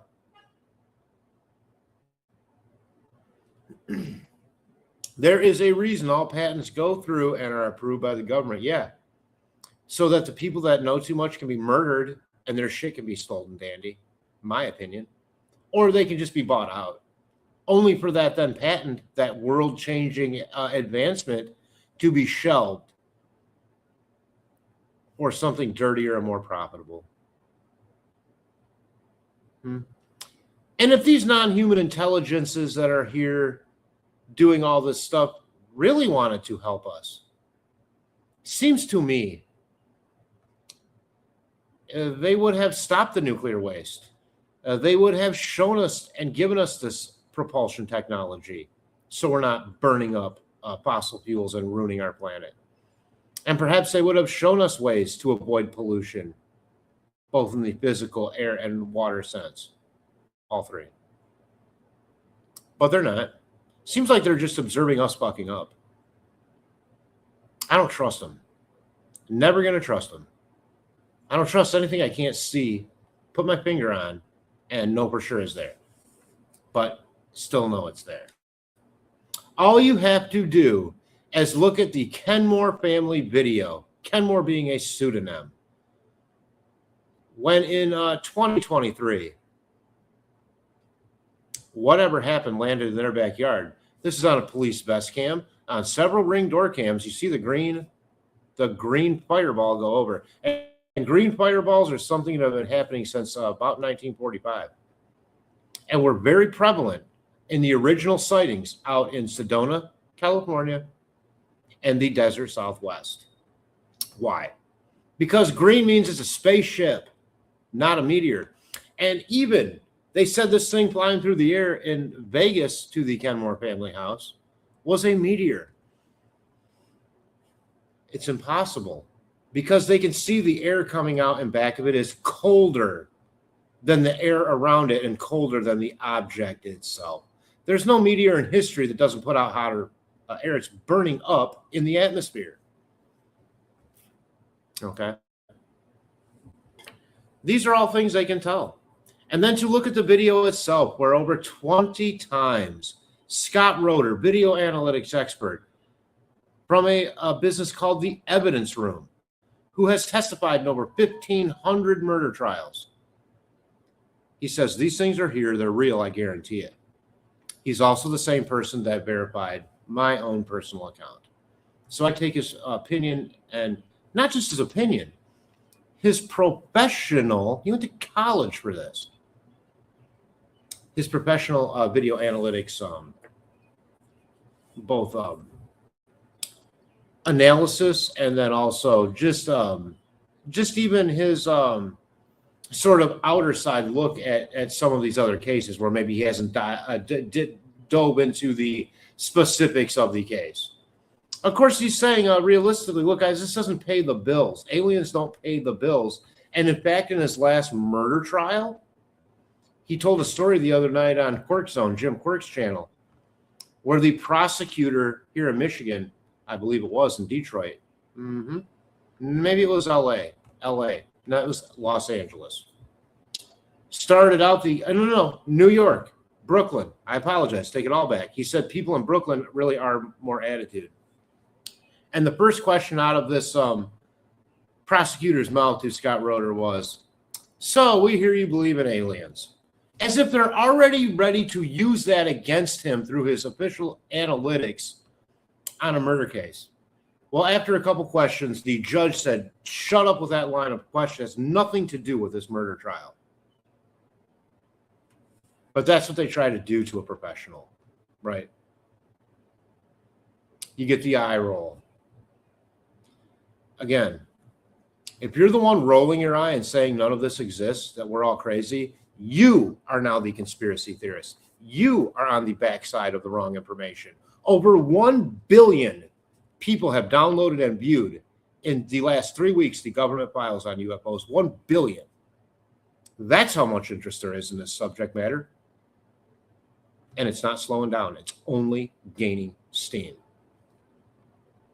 And one of these days, something's going to come out that's going to be so undeniable, because it really will be that craft, or it really will be that body that then they're able to take a little chunk out of and analyze, and will provide unadulterated results of this fact. Again, where it's from, why it does what it does, how it does what it does, if it's all connected, if they're individual, none of these things are answered by me or anyone else. People say they have the full picture of it. They're bullshitting you. I don't believe it. But it's all going on. Oh my gosh, I forgot about the goulash, Junior. Let's get here. I only know about Hungarian goulash. I used to go to a place downriver Detroit called the Hungarian Kitchen.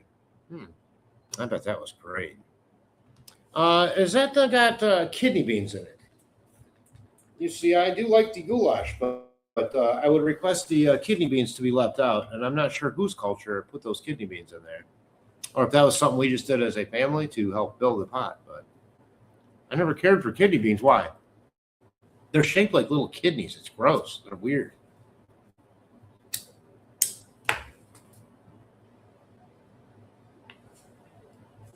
Boston saying, appears that WHO and Atlanta are sending more to the Democratic Republic of Congo, and reports are saying Ebola cases, Nord Kivu and Sud Kivu provinces, reports stating Ebola cases. Yeah, I've been reading about this. Yeah, Ebola's a no good son of a bitch. Will kill you.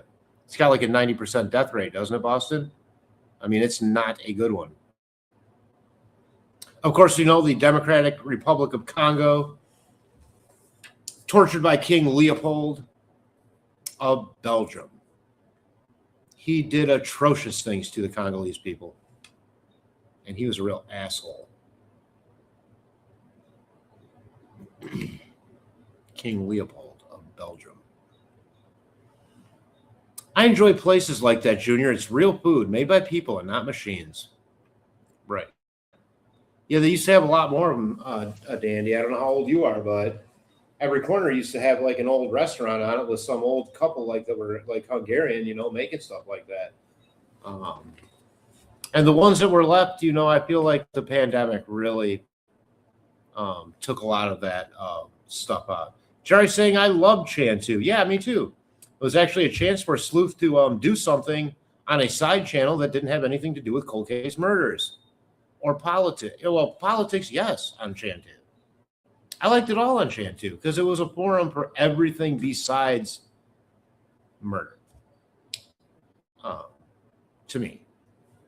But hey, I'm not here to judge.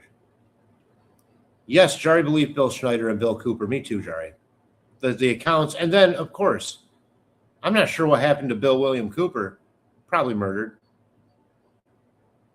He used to have quite a presentation, Bill Cooper. But we know Bill Schneider. They said suicide. One, he had just got done saying, I'd never kill myself. Two,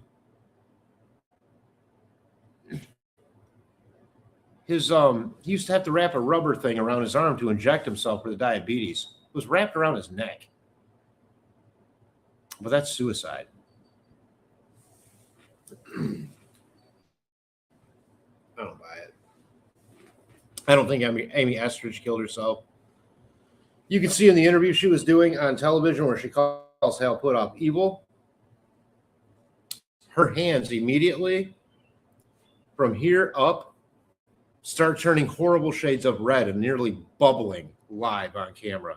She said, I'm being attacked as we speak with a direct energy weapon. I feel terrible. My skin is turning red. She put pillows in the window. She immediately felt better. Her skin went back to normal. They are melting people's brains, the CIA is, and other agencies of unknown origin with 3 and 4 letters. They're melting people's brains who have too much knowledge about the propulsion technology coming out of Huntsville, Alabama, and other whistleblowers. They have this technology. It's called a direct energy weapon, wrongly named Havana Syndrome.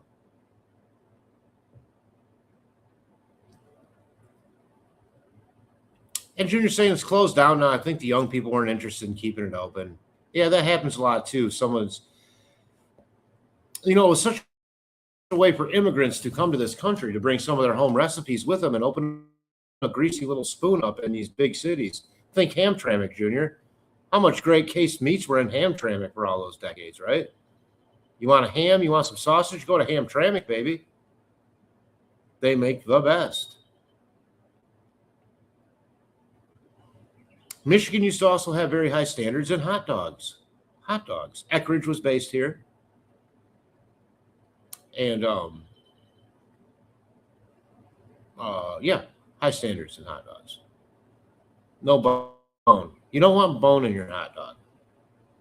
That's disturbing when you bite down on that, right? You want to know that if you're eating an all-beef hot dog, that it indeed includes all cow lips and bungholes. Right? No chicken butt. Boston, so sorry. My text on Ebola in Africa was to my girlfriend. Very sorry. Or guy friend. Or good friend. Whatever GF stands for. I don't ever know. I don't care. I'm happy to have it be any of those things. Hopefully all 3. Dandy saying, Boston, it happens. And Boston saying, Dandy, you know it does, girl. Dandy, lots of people saying that the UFOs are possibly demons. I'd rather take my chance with the otherworldly beings. Yeah, well, the vice president said that the other a couple weeks ago in an interview. Vice President Vance said that he knows that these things are real and that they are demonic in nature. This, of course, is the narrative from the Collins elite. We have gone over this. The Collins elite have been in place for at least the 40s. I contend since the 1860s. And that they believe that Aleister Crowley, along with Jack Parsons, Ron Hubbard, who wrote a book called Dianetics and started a little religion on a bet with a friend called Scientology. Also, Werner von Braun, the head of NASA and Operation Paperclip Nazi, who was the head of the NASA program.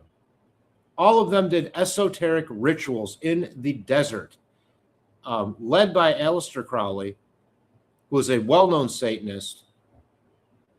So they feel that something was opened, like maybe other things are going on, but that like really opened the floodgates for unknown NHI to pour through to this side. And this is what a segment of our own military believes.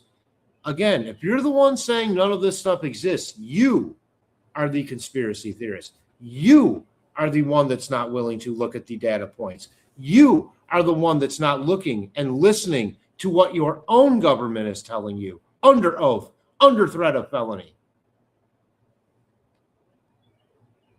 Junior saying, I'm in bed when Owl on the Prowl comes on. Usually in bed by 11. Yeah, he comes on really late. I agree. It's I think he works. I mean, I don't really know what he does. I never asked, but because I don't like to dox. But I think probably in his natural course of working, he probably works overnights, Junior. So it's like natural for him. I'm surprised Mr. Steve's not in there because Mr. Steve used to, do the overnights on the force and has oftentimes said that even the older he's gotten retired, that he has a hard time going to bed early. He likes to be up drinking coffee at 1 a.m. Kind of dig that. I'm kind of the same way. Yeah. I drink coffee all hours. I got to go. I have company that came by. Thanks, Farmer, and everyone. Oh, Junior. Well, you have a good night. Here I am, 20 minutes behind, not a half hour. We're catching up. But to Junior Johnson, I just want to say thank you. You're somebody around here. And by the way, Junior, I saw you defend us the other night on that other channel who was saying yucky stuff. You didn't defend. You just said, it's not really like that around there. You just told the truth. And for that, I appreciate you, Junior. Thank you. Thanks. And then to any listener who is in any other channel where creators are suddenly telling us how we run our show over here, please feel free to stand up, stand out, and say Derek doesn't do things like that if it's not true. If it is true, okay, fine. I'll own it. I'll own it. Always. But this isn't true. It's not even close to true. I don't pick mods based on anything other than my own intuition and who and what I like in people. 11 p.m. is a good time. I guess losing sleep can lead to Alzheimer's disease. I've heard that. Yeah. A good 7-8 hours at a regular time every night can actually help prevent Alzheimer's. Yeah. And unindicted co-conspirators here. Yay. I was just thanking you earlier, unindicted. I want to say hello to you tonight. I'm rolling in late, but I hit the like. Thank you so much. You've been making comments and stuff on some of my shorts and just some of my comments. And I really appreciate that participation level. Makes me feel so much more connected to the, I don't want to say audience. That's already sort of a disconnecting word. But to my friends here in this community. And I consider you friends. Boston saying hi to unindicted. Dandy saying hi to unindicted. Because that's how we roll here. We don't let someone come in the room without welcoming them and saying, welcome aboard. Glad you're here. Jari saying hello to unindicted. Boston, blessings to Junior. And unindicted saying greetings, stomping around looking for respirator filters. Must be working in the hospital. Right? Or are you just looking for your own personal stock of respirator filters? I'm confused, unindicted. Or are you looking through the hospital warehouse? I'm trying to find them. I'd like to know. Boston saying, Farmer, you remind me of Alan Stone singing with Teddy on a song. Sarah Smile. I don't know who Alan Stone is, Boston. Is that a musical artist of the past? I don't know. I do not want to see LNA, but I think I may need to just to make it make sense. Oh, my God, the ticks. I am up to 5. You are really? I'm up to 7. They are terrible. They're terrible this year. And I've even seen conspiracy theories. Now, this is a conspiracy theory that people have taken pictures of anomalous cardboard boxes with a giant tick on the side set out in farmers' fields against their will. Is that happening? I don't know. And if it is, are they just going to say something like, well, these are genetically modified ticks? Aren't they all? Hello, biological weapons program. Thank you, Nazis. You ever swam your ass over to Plum Island? Guess where that's at? On the banks and shores of Limetown, Connecticut. It's called Lyme disease for a reason, because the fucking Nazis we brought here during Operation Paperclip, who literally tortured children to death with no medication or anesthesia, we built them up as American heroes and let them go crazy on Plum Island until they came up with the perfect blood-borne weapon. The deer tick. The deer tick. Nothing spreads a blood-borne disease like a tick. And then they want to ban DDT. Now you can't even use anything to kill them anymore because some fucking hippie said it was killing bird eggs. Awful funny, that's the only thing that actually killed ticks, bed bugs, fleas, and all that other shit. And all those things are exploding right now. Awful funny. Yeah, we can still use all these other chemicals, right? Dow isn't going poor. Dow Chemical Company's not poor. They continue to churn vats and thousands and millions of gallons of poison out for their own grifty means. But the thing that actually helps us gets banned. I don't buy it. DDT is a conspiracy. Bring back DDT. I'll make a t-shirt. UCC, where are you? Why all the ticks? Boston, they're incredibly bad this year. You don't have to be, you could be right in the city. You see this wood line out here? This is maybe 20, 30 acres of woods right here, sort of right in the middle of the city, you know. In there, anywhere there is deer, basically. And now there seems to be deer in all the cities. They don't cull them anymore. They let them run crazy. People feed them in the yard like they're little furry creatures, but these things are carrying poisonous ticks.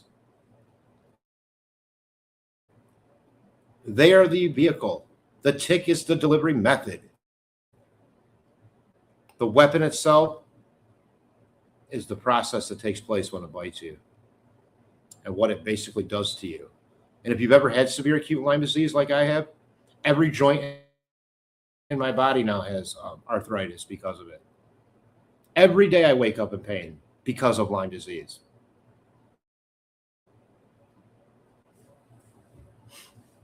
Thanks, Nazis. Thanks, American government. You'll never acknowledge it, but I know it's true. I know it's true.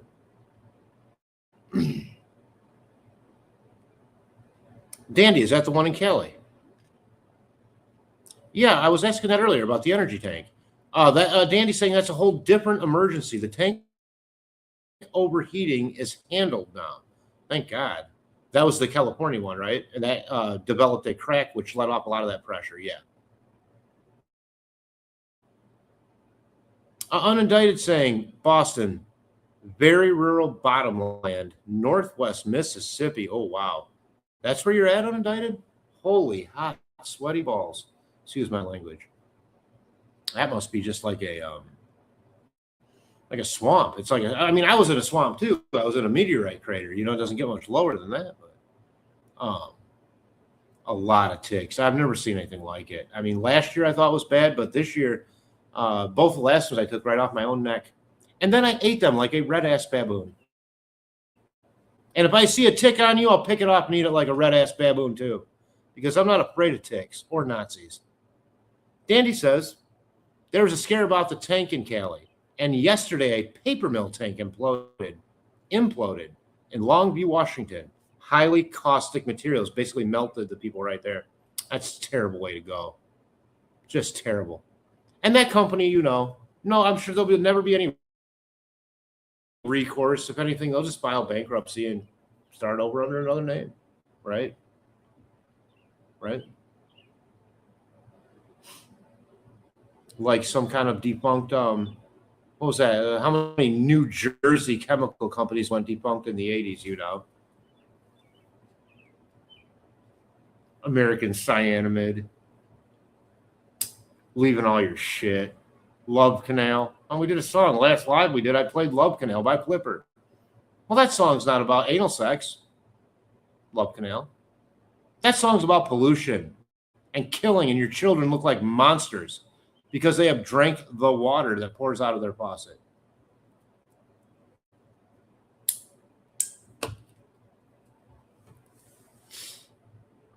Pretty sad. Pretty damn sad when it's your own government has knowledge of this. They hold it back so that corporations aren't sued and they get away with this stuff. Someone's getting their pockets greased. And it's the same thing that's been happening with UFOs. Someone's been, oh, and by the way, Gary Condon, the person Chandra Levy, the congressman, was having an affair with before she was found murdered on a hiking trail, never solved. He was highly into UFOs and on committees to deal with such. And he was also carrying on relations with Miss Levy, Chandra Levy. Maybe he told her something. Maybe they thought he told her something. As far as General William Neal McCaslin goes, if he's not dead, he voluntarily went to a place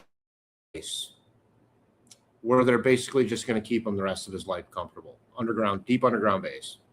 Apparently this does happen sometimes, and because he was showing signs of dementia, he became a target, and therefore he would make his family a target. Now, there's a new pattern developing I talked about with Sensi,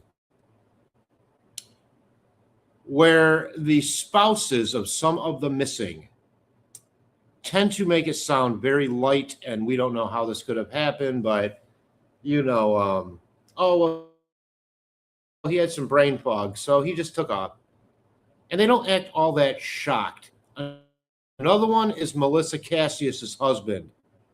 Turns out they both worked at the same place. Turns out Mrs. McCaslin is a contractor for some of these high up companies like this that the general works around. There's one more I can't think of. I don't have my list in front of me. But I find it strange that the spouses downplay the disappearance and/or actually it's just the ones that have disappeared. They downplay the disappearance of these people, basically. It just doesn't make sense to me. Someone's husband, wife is missing, and you're making excuses as to why that's happening before an investigation has even taken place. They know more than they're saying, in my opinion. They know more. Farmer, what kind? Farmer, that was kind of you to get the baby dog again and walk him the other day. Oh, yeah, Boston. He's still out there. The new couple that is living in their new RV, not new, but their RV out there, have keys to my RV and have been taking care of them. In fact, every time I've stopped out, you know, things, besides the amount of attention that he's getting, you know, they work, they live in separate RVs. I know he misses dramatically climbing up onto my little bed with me until it gets to be too much. And then about 20 minutes later, he'd always hop down and go to his own little bed. But I miss it too. I miss him a lot. I really do. I've lost a lot of tears over that dog. I never thought I would end up feeling that way, you know. But I did. I love him very much. And I'm going to continue to buy his food, and I'm getting him a head cone. Got to order a head cone from Amazon. They said this will help his ears dramatically because he won't be able to dig and scratch at them, giving him a chance to heal, you see. So we're getting him a head cone. I think that's good, solid stuff. And I'm going to continue. And these guys, they walk them daily, just like I did. There wasn't any poop or pee in my place. That leads me to believe they're doing what they should be doing, and that they're walking him and they give him the attention. They bring him out on the lead. Again, these guys are doing a lot more around that property than I ever did. They're really buying into the culture of it. They've already built the chicken coop. They've already got their own chickens. They've got 13 chickens. You know, they're working on their garden. They're doing all the stuff that says, hey, I'm going to take pretty good care of a country farm dog, So it's helped out a lot, at least in terms of how worried I was. So we'll see where it goes. It's not perfect. But he still has people around, and I'm only 12 miles away in an emergency, right? And his RV is nice and air conditioned, which I'll be checking up on to make sure is working properly all the time this summer. Because much like a car and leaving a kid in the back of a car in a hot parking lot, RVs turn very hot or very cold very quickly if you don't have the right kind of internal temperatures going on. So the sun beating down on that tuna can is just going to be like a big Volkswagen, and you're throwing your dog in there. That ain't working for me. Be honest with you, I run the AC with the windows open. It's not my problem, the energy cost. Take care of your dog.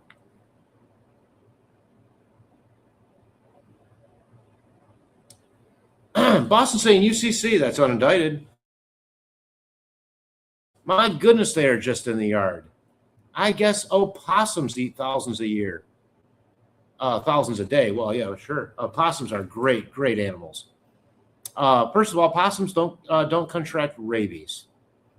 They eat their body weight in ticks every year, and they're America's only marsupial, in that they have a pouch they carry their youngins in. I know they're not the most attractive creatures, but neither am I. But they are useful. They're friendly. They don't get in your trash because they're not raccoons. Those are nasty little things, raccoons. They will eat the doo-doo out of your toilet bowl. But a possum, if you feed them, the possums even walk the same way home and back every single day for their whole lives. They use the same path. So if you happen to find one on that path, you can leave them a little bit of dry dog or cat food if you want to help them make sure they have enough nourishment. Nothing else really. But they do, I was instructed that dry cat food and dry dog food in small amounts placed near their normal route of passage is helpful for a possum during certain times of the year when the ticks aren't available to eat. And no rabies. Hello. Right? This sounds like a great animal to me. In fact, when I'm reincarnated, I wish to come back as a possum.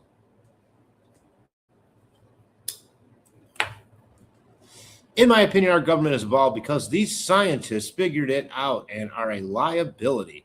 I think absolutely there's some of that going on. Whatever that they figured out is, I think it might be different aspects of the same puzzle, be it the propulsion system, right? I think that's the biggest part. Because who has the most to lose when free energy is finally introduced, right? All those companies, all those oil barons, all those oil companies, all the ancillary things that are made out of filthy oil product. And everything from plastics to fuel to the makeup that you wear is made out of disgusting, dead dinosaur bones. That is killing our environment. Jerry's saying David Wilcock, along with a little truthful disclosure. Yeah, they may have had something to do with that, where they hit him with a weapon and basically MK Ultra'd him to do it himself. I do believe in that also. Absolutely. I mean, they were going to come out with the MK Ultra documents, and guess who? The FBI came into Tulsi Gabbard's office and took them. This is what they're dealing with. I've never claimed that Trump's a great president, but I'll be damned if he's not trying to bring some of this stuff out into the light. I don't understand why people are standing in his way. Let him do it. And if they won't let you do it, Mr. President, use your executive authority, have it codified by by Congress, and do it. You don't need their permission. Jerry saying yes, Dandy. Unindicted saying Boston use homemade repellent, but those bastards and the fire ants get. Oh, I never had fire ants unindicted. That's a down south thing, girl. We don't have those up here. Well, we got red ants, but they don't like attack you like these fire ants do, right? I mean, won't fire ants attack you? Like basically carry you off to their camp somewhere and eat you? Boston saying mix in water spray. Wait, let me start over, Boston. Boston saying, mix in water spray, yard boots, pant legs, non-toxic.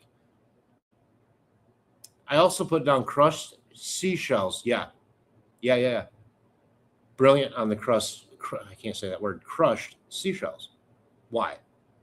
Because when these little things crawl across these crushed shells, I forget the technical name of it. You can buy it at like a feed store, correct, Boston? And basically like a de facto witchcraft warlock, you will put a circle of this stuff around your bed in a what's that bug you get at hotels now since they killed DDT? Bed bugs, right? The thing it's like herpes. You never get rid of it. It seems like, right? They're bringing in dogs to sniff for them. They're heating your apartment up to 400 degrees. They're charging you thousands of dollars to do so. A jug of DDT was only $12.95. Killed some bird eggs. But it also killed the blood-borne disease carriers, the ticks. They couldn't take it. It was very effective. But it got banned. One of the few to get banned in the 70s, when you could basically, you could buy you could still buy dynamite, down south, in the 70s, if you had a license. Oh, well, you just go to the dynamite store. What are you talking about? You must be from up north. They had it. You need a special license, nitroglycerin. People used to clear shit on their own property with dynamite. That's right. Boston saying unindicted fire ants in my new flowers got in my house. Woke up to a 2.5 mountain in front of the fireplace. Yuck. Now they have stations in the yard. A 2.5 foot mountain or inch. Either way, scary. Now, hopefully not 2.5 feet mountain of ants in your house. That's nightmare fuel. Ebola anywhere means it can get everywhere. A serious all hands on deck, in my opinion, says unindicted. And you're probably right. But people are so damn sick still of hearing the word pandemic that now when there's something real like this that happens, they don't want anything to do with it. Because the government lied to us about the first time. Now, I'm a liberal. I took my vaccines. And then I found out Fauci was a liar. They knew it came from a weapons lab.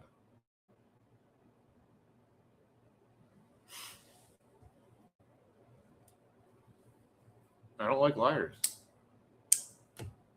I don't like people who have public trust only to say lies and to change everything that's going on. That's Fauci. He's a liar, in my opinion. And whatever that vaccine shit is they gave us, I don't buy it. Now, I'm not talking about your polio and your smallpox and all this. That stuff's been proven over decades, right? But this new stuff, I'm not taking any more. I'm not taking any more shots from anybody. Boston saying spread diatomaceous earth. That's what it's called, diatomaceous earth. Anyways, this diatomaceous earth, you put it around wherever you're at in a circle. Anything that crawls over that to get to you, get to you and your blood, basically, that they can somehow sniff through your skin, will score its little feet on those razor sharp pieces of crushed shell, right, Boston? That's the idea. And that through that action, they will dehydrate and die. This stuff is cheap, effective, and non-toxic. Doesn't hurt pets, doesn't hurt kids. And no one talks about it. Why? Well, it's not making anybody any money. It's only working. It's actually working. Buy diatomaceous earth spread. Now, thank you, Dandy. Basically saying what I just said. Good for most ground bugs, kills ants dead, and is non-toxic. Why? It's crushed up shells, for God's sakes. You can still hear the ocean in it. Boston, you had the filter on the back then. I didn't once and accidentally had the shot back blast the old man. Yeah. Yeah, sometimes that shot back can go backwards and blow dust all over the place. Had that happen. Boss is saying, unindicted, my son works all day, walking through grass, locating gas, electric, cable, water lines. So I'm so worried about ticks. Yeah, you have to be. I'd highly recommend socks over the pants, white or light colored clothing so that the tick is more evident in appearance, and a heavy dose of DEET, if not something more strong like Dow, whatever that chemical is. Right? Absolutely. And that is how I got Lyme disease. Was from the deer tick, which apparently is very small. I didn't realize this. Everything I've been taking off me is huge. Not just after the blood, but before they fill up with my blood. They're big. The county health department said these are most likely dog ticks and the least dangerous as far as bloodborne diseases out of any. And to their credit, I don't appear this year out of the 7 I have removed from my body to have contracted any odd diseases. Now, the one that got me, that I got the Lyme disease, the only thing I ever noticed was a bullseye wound on the top of my foot. So it must have gotten into my sock. And these deer tick are so small, the county health lady told me they will appear as almost like a speck of sand and that they don't fill up with blood. They bite you, but they don't get big like a dog tick does. You know, dog tick, when it fills up with blood, will get the size of a dime. A damn dime. Crazy. I know, I picked them off myself. Jerry saying I saw that. Not sure what you saw, but UCC, I just screamed my lungs out. My son grabbed handheld vacuum. Oh, wait, you just took it off? UCC, wait, I want to go back. Or you just took a tick off? I want to reread this, or please tell me. My goodness, UCC, are you okay? I hope so. Boss is saying, oh my God, Farmer, don't tell me that. Wait, which part? No, you have to be worried about it. You have to be diligent, Boston. I mean, otherwise you're going to get, you know, I mean, you have to. Every time I mean, I don't know. Somehow I just know, like yesterday, and I got, you know, a fair amount of moles and what do you call little brown things, you know, things that are permanently on my skin. In other words, like a skin tag. But yesterday I just knew. I reached back, I felt it. It didn't feel as attached to me as a mole would. That's how you can tell without even looking. But I'm really good at it. I just go pop, pull it out, and that little sucker's little head was there. His little legs were still moving. I just flick him out the window. I didn't really eat it. Eat the next one. Got to scare him a little bit. They did admit after the Venezuela thing that they used a discombobulator and made people unwell during the raid. Yeah, that's a direct energy weapon, the old discombobulator that Donald Trump made. Oh, that's a funny name for a weapon. Yeah, discombobulator. Havana syndrome, right. Not Havana syndrome, because this was perpetrated by our own government on our own people. Unfortunately. This goes on a lot more than they want to talk about, which is what's going to be included in these presidential executive orders. Amnesty for everything up to and including murder, if we want the real story to come out. It's a compromise, especially for us web sleuth community, right? Because we believe in justice, sort of. You know, like, what do you mean? We're going to let people get away with murder just so the story can come out? But I think that's the way it may have to go, unfortunately. Yeah.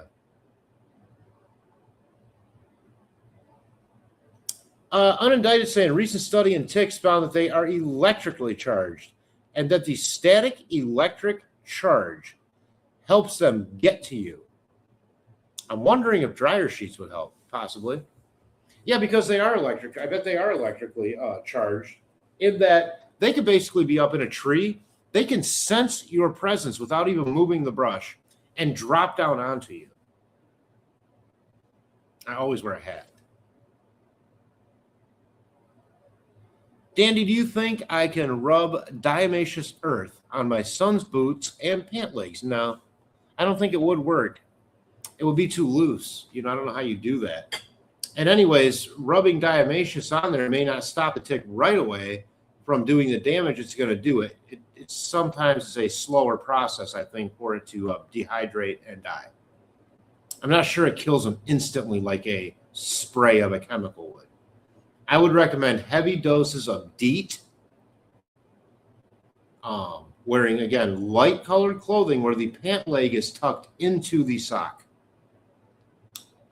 to help. And also wear shoes that don't have those little holes in them where small ticks can crawl through and right through your hole in your sock and onto your foot where you're not noticing it for, say, all day, and then it's too late because it's had time to do that transfer.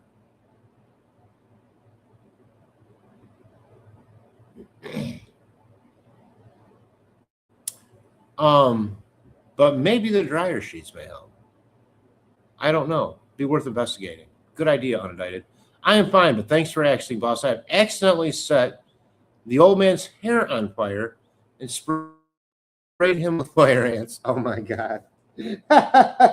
Oh, poor old man. She didn't mean it, Unindicted. I mean, Unindicted's better half. She didn't mean it. I know this for sure. Boss is saying, UCC, I've been looking at land in Lumberton, Mississippi, Purvis, Mississippi, to build tiny house for vacation.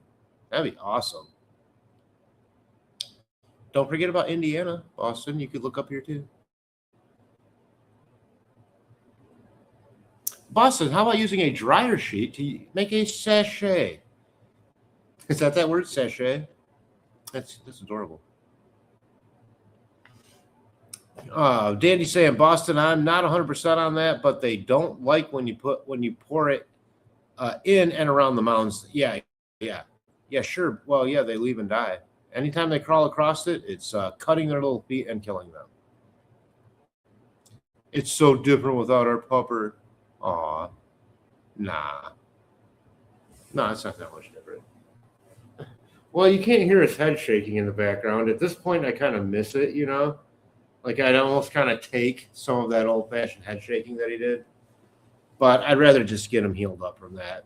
And yeah, I'm gonna get him very soon a cone, which was recommended to me, along with good rinsing and a vet visit, which I cannot afford, but maybe someday I will help out with that. UCC, thank you. I'll do it tonight. Yeah, why not give it a try? I mean, it definitely can't hurt anything. And yeah, I know that company and now I know what your son does too, because I see him all over here too, Boston. That would have been a great job for me, by the way, driving and doing that. It's not too late, but I'm making good money. So I don't know. Silicosis is no fun. I've never heard of that. Hence the respirator. Nazis landed on the Louisiana coast once. Submarine in Gulf storm. Cajuns let one live. Never happened again. Right. They let one live so they could run back and let them know. Don't never do that again. Cajuns don't F around. Boston saying to Unindicted, I could try to wire 2 live opossums to my son's. You could do that. They'll make some cute slippers, but I don't think you'd have happy possums. Yeah, they do got some teeth. But when they get scared, dude, you guys realize they don't even get aggressive. They just flop over and play dead, which is so adorable. So adorable. I don't know how anyone could hurt a possum or think they're ugly. I think they're the most beautiful creatures. I really love possums. I really do. They're so good for the environment. And so good for these nasty things called ticks. Hell, I think we should make house pets out of them. Dandy, what about for work boots, jeans for ticks? Yeah, work boots are good. I recommend some DEET on the sock under the boot. That way, if one of those little bastards happens to weasel in there, they're immediately turned away by an offensive odor. Besides the beat, they may like that. Maybe they're fetishy. I don't know. Jerry saying Boston, laughing at Boston. How am I doing here? Oh my God. You guys, Shay Watson's here. Oh my God. I'm going to have to go make a drink. Can you guys talk amongst yourselves momentarily? I am out of liquid. My eggs are cold. Give me 1 second. I will be right back. Oh, I'm getting old too, guys. I'm getting old. My back hurts. It's not as fun as, watching the fire in the background. I know. But I don't think my boss would appreciate you letting the fire here leave.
Oh, I got to get the cream. That's why you know distance, bro. Oh, okay. Well, it was in here with me the whole time. Oh, a little Kahlua.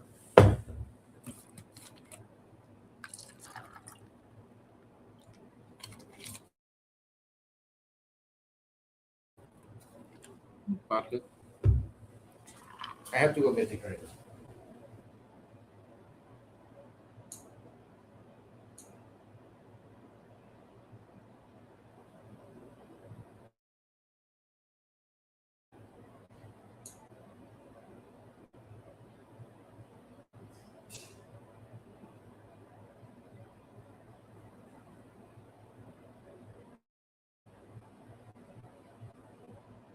Here I go.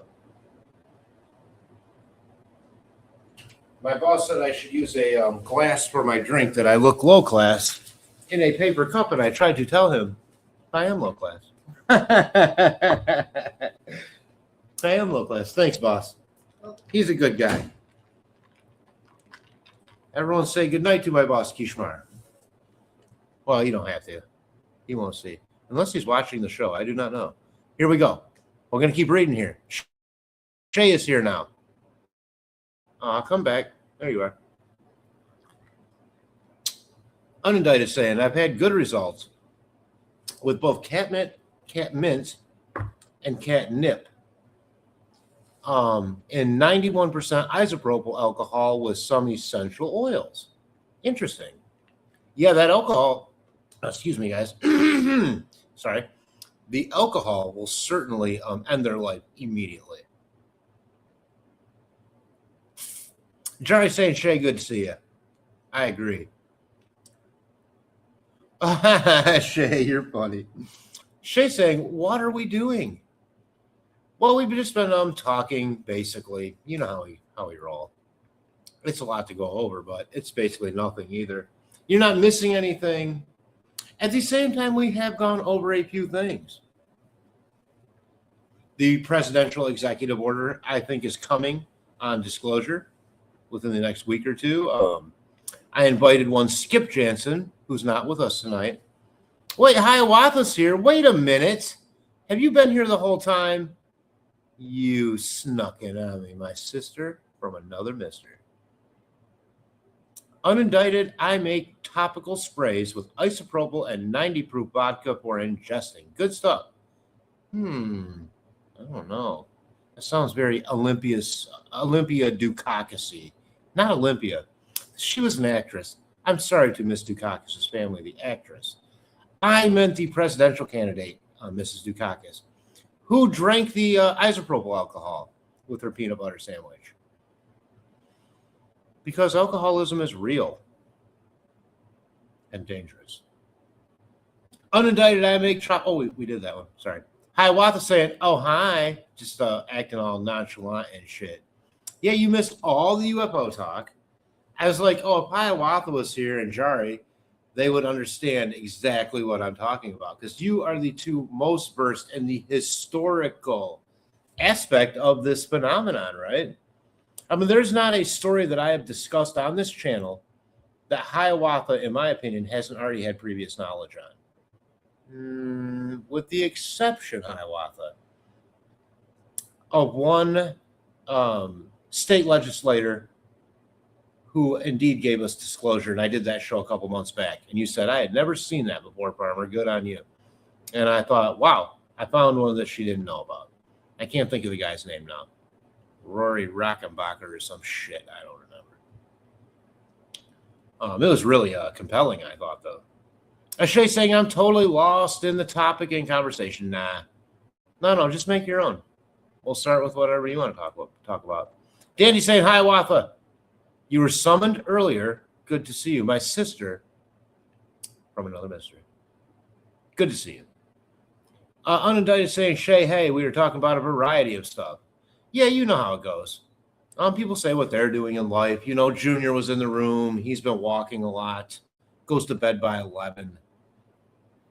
Loves blue cheese, but we knew that already. Oh, I think I just burned a nose hair. Oh, well. Yeah, I did. Oh, you know, you can tell you burn your nose hairs because it smells bad. Ugh. I think I might have inhaled that one. Yuck. Oh, Hiawatha, yeah. Oh, no. What? I am so sorry to hear that, Hiawatha. Hiawatha saying that her sister passed away today. After a long fight, her body just gave up. That is all I want to say about that. I don't blame you. I'm so sorry for your loss, Hiawatha. I'm not sure how to even deal with something like that. I have one sister, and I cannot even think about that. So, please, everyone, she doesn't sound like she wants to discuss it, but Hiawatha, know that our thoughts are with you for sure. Yeah. Internet in and out, damn it. Yeah, Shay, I'm over that in and out internet thing. I now have it. What appears to be a solid signal. I've got full 5 bars. Dandy saying, Hiawatha, big hugs. I agree. I'm glad you took a few minutes to stop in here with people that love you, and maybe we don't know you as well as your flesh and blood friends or family, you know, or been around you as long, but to say we don't care, to say I don't care, I don't think it's true. We do. I do. And I'm just saying my condolences.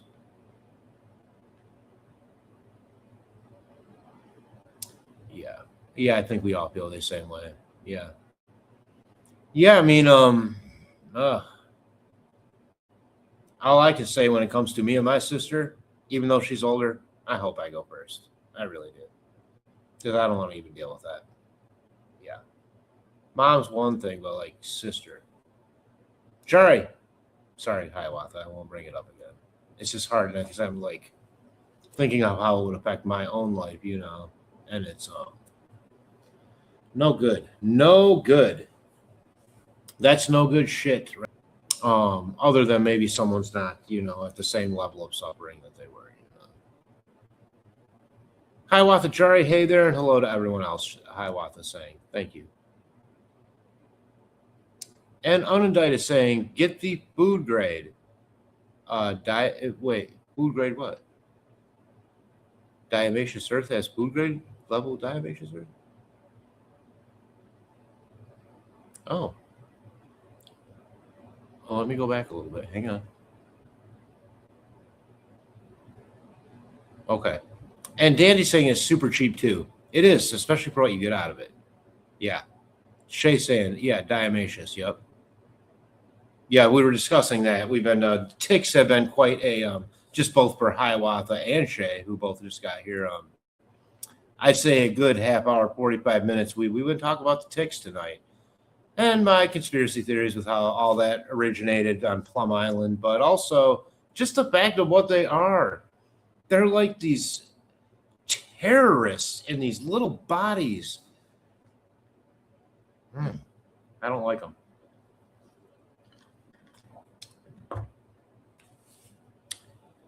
I don't like them. Jerry's saying government created Ebola too. Wouldn't doubt it. Wouldn't doubt it. I really wouldn't. I don't see how they couldn't have created half of this shit as a weapon that we got going around here. Why else have all these biological and chemical weapons labs and activity, you know, if not to do just what they're doing? It's disgusting, fucking disgusting that they're using our own tax dollars like that, only to have these companies that are outside of the public sphere, you know,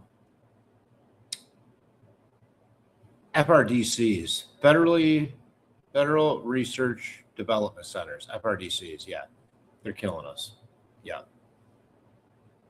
We had paregoric in the 70s. Paregoric. Is that like diatomaceous? Never took the back. I lost something somewhere. Maybe that's the plan. Lie to us, and when it's real, the bulk of us perish. Oh, that's the plan. That's the plan. And you don't remember the Georgia Guidestones? That the Earth's population needs to be maintained under 350 million. For the entire Earth, 350 million. We're over 8 billion, heading towards 9.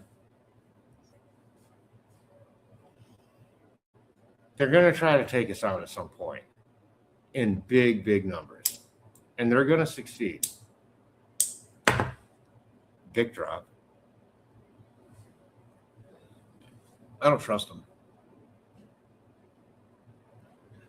What's this say? Boss say, Jerry, I thought Ebola was environmental Filberidae,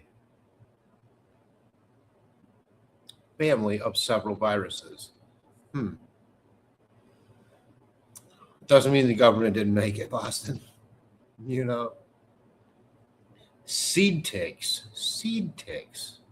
I feel like you're talking about those boxes of ticks that they were finding in farmers' fields. This is a conspiracy theory going around. If you go to YouTube, into the search bar and put boxes of ticks in fields, this shit will come up, I guarantee you. DE makes the fire ant relocate.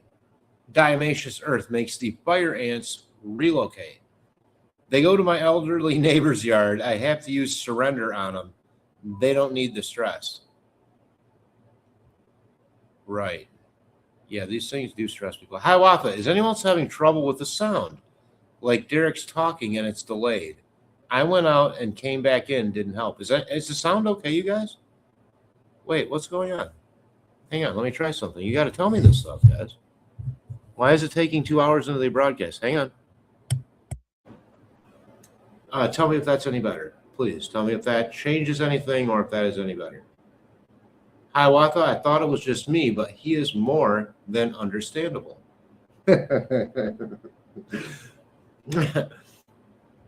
Yes, Hiawatha, it's been that way. I just don't look directly at him. I don't know. Try saying I'm fine with it. Unindicted. I just find the fire ant mounds and pour boiling water with dish soap in it. Boiling water. Oh. Well, either you are a ant torturer or you are doing the earth such a favor, and your neighbors too. Waco, Texas, crazy place, right? He has to wear work jeans, tan colored, and work boots. I hate DEET, but he has been using it on his clothes and boots. Well, what don't you like about it? They smell, because ticks don't like it either. That's what they don't like about it, is the smell. And it tastes terrible. Anyone who's ever tasted DEET, of course, not on purpose, but like you spray off on yourself and somehow, some way it gets in your mouth, you know. And it tastes like total shit. Boston, I see those people pouring molten aluminum into fire ant mounds. I don't know. I think that's really cool. I think it's cool, but Junior's back. His company is gone, and he is back. Hello, Junior. Welcome back to the room. Hiawatha now joins us, and also Shay Watson. Danny's saying, welcome back, Junior. Hang on. I'm going to, and Eli's back. Junior's saying the sound is good. I just totally skipped comments because I wanted to see if the sound got any better. And I couldn't do that till I got to the end, so I don't usually do that. But I'm going to go back. Don't worry. Oh, yeah, here we go. Actually, I was almost to the end anyways. Wow, I actually caught up. Yeah, here we go. Boss is saying, Junior, she must be very kind. Wait. I want to get back to where Junior had company because I'm nosy. I want to know who came over. I want to know everything, you know. Oh, yeah, here we go. I am nosy. I'm so nosy. And if Junior didn't have the most adorable profile picture on the entirety of the internet, I might not go back, but I have to. Boston Dandy, is that for ticks? That alcohol mixture? Has the sound improved a little bit, guys? I did change the setting on my microphone.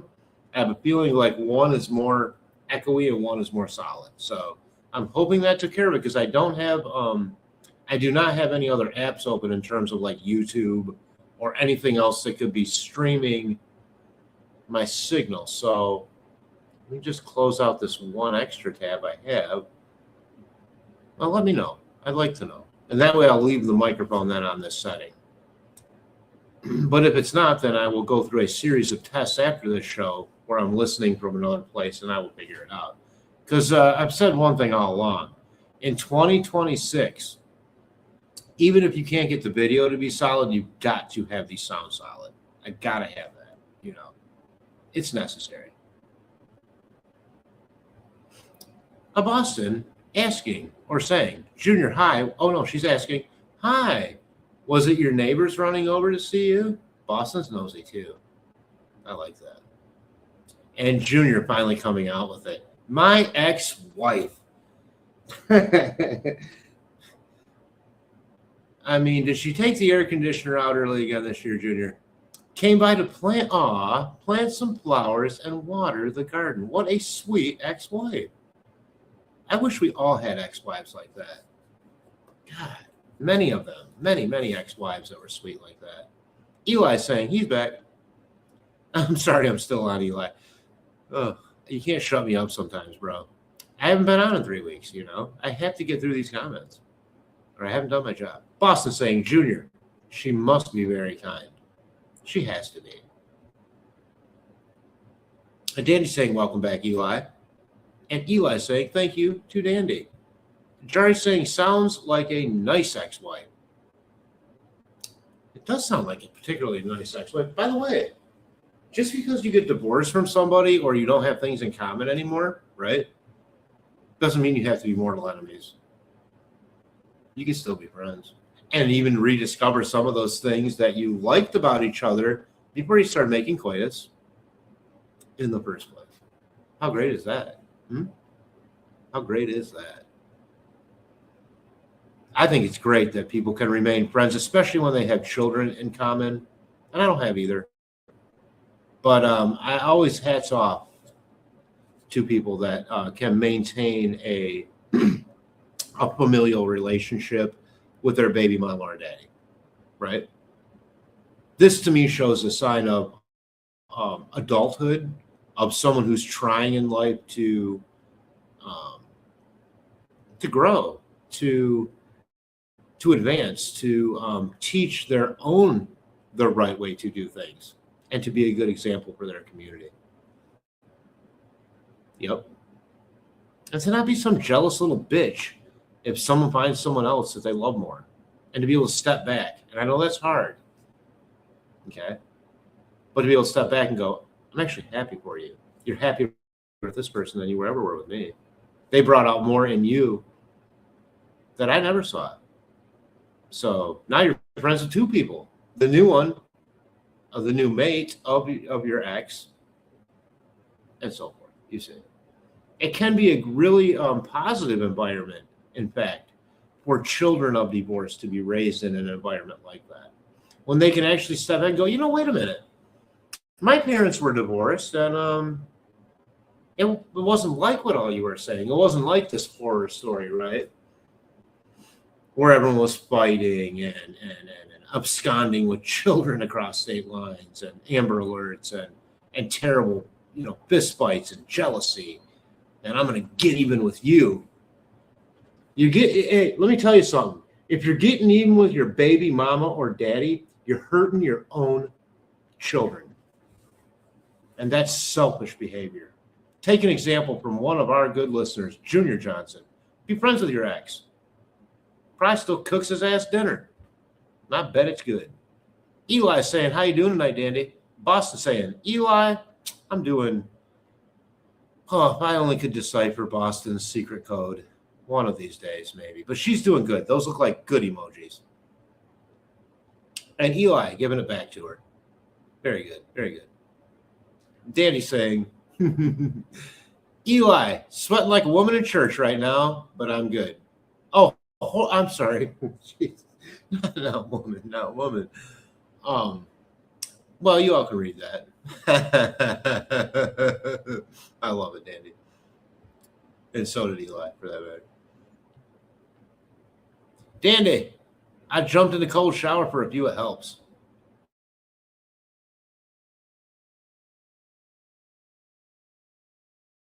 Oh, you guys are pretty warm. What's everybody's temperatures?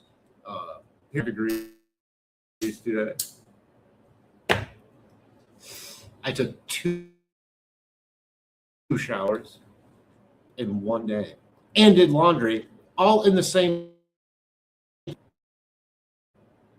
I know Boston. As much as you miss the fire and puppers,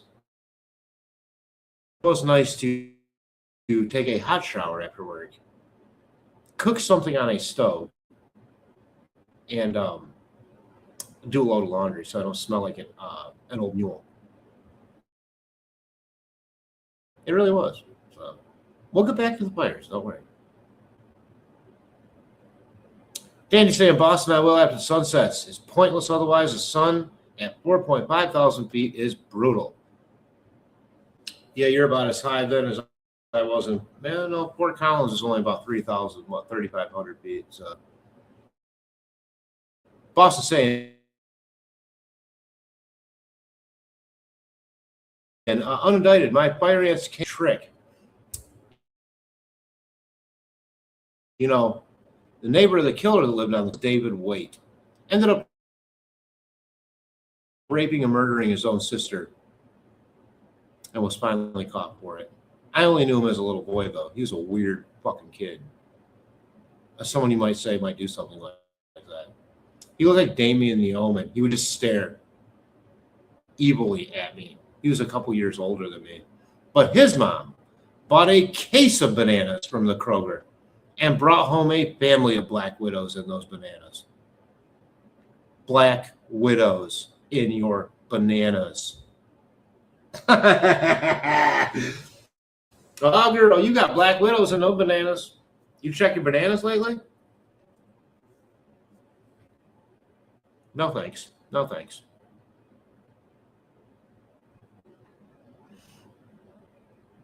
Black widows aren't that aggressive, though, for spiders. Not like the brown recluses. And they're not nearly as poisonous as the brown recluse. My friends in Colorado, in fact, who live in the foothills, they take pictures of their black widows and encourage family developmental pods. They don't kill them. They keep them. They say, aren't they beautiful with this hourglass design? And I see it, and I'm just like, whoa, dude. So glad I'm not your roommate anymore. I mean, I love you guys, but I'm killing the black widows. I'm sorry. I don't mean to be an oppressive human being, but they scare the piss out of me. All spiders scare me, with the exception of jumping spiders. The one spider that does not scare me is a jumping spider. And I have my own reasons for that. One, they don't make webs. Two, they chase away other spiders. Three, they're fucking cute.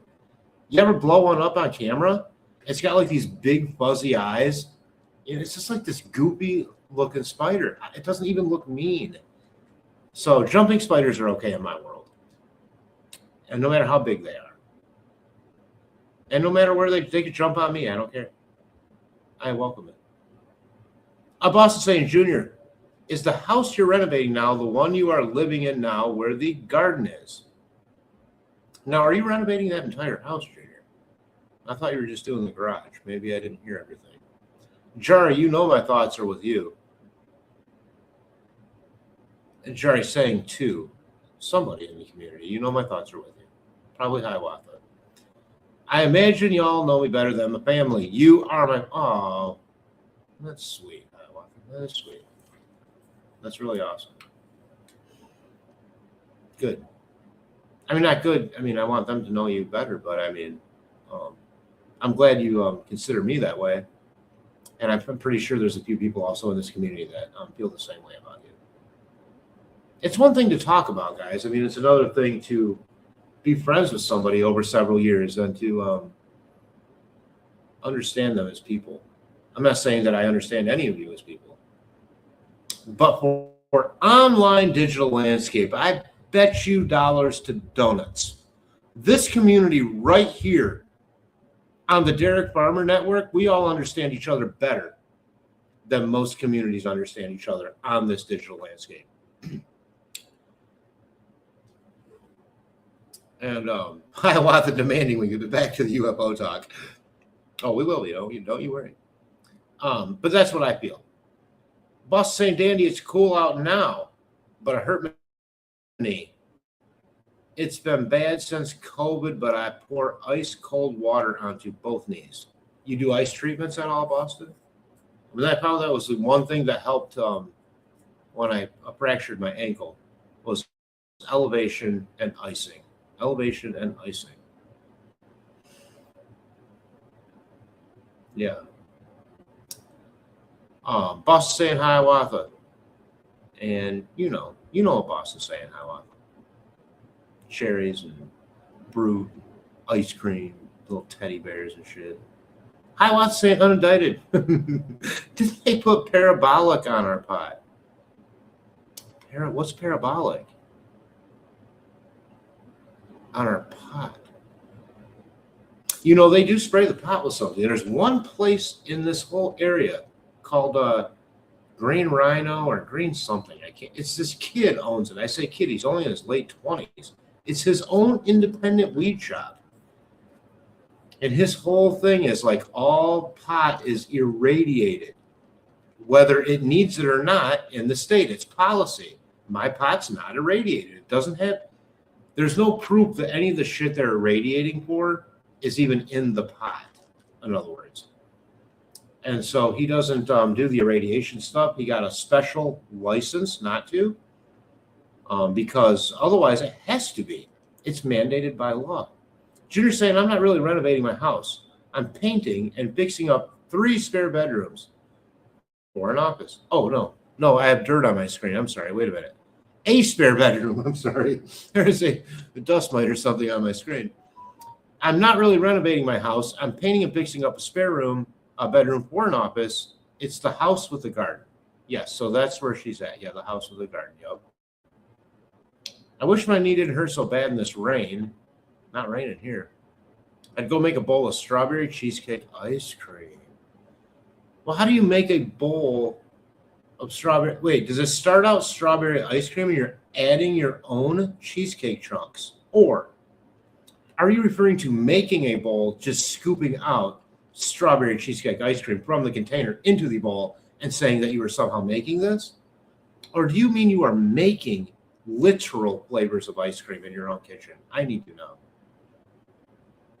And if not, what stops us from twisting in our own chunks of things to the ice cream?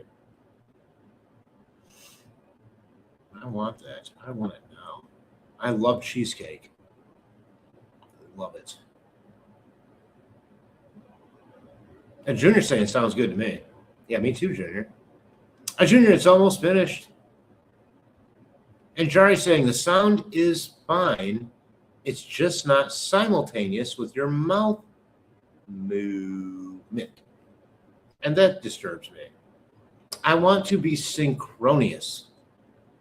Both my thoughts and my mouth movement must be binging at the same time, Jari. I will figure this out for the next broadcast. But as long as the sound is good, that's what I most care about. I've been lazy. I got to a lot to do. He's saying I've been lazy. I've got a lot to do. Well, I doubt you've been lazy. You're probably just being hard on yourself, Junior. You're probably just doing other things, really. Focusing on other shit. To be lazy means you're just sitting back with all this shit to do and not addressing any of it. That does not fit your personality, from what I understand, Junior. Really, it doesn't. You're walking around. You're always active. You seem very active.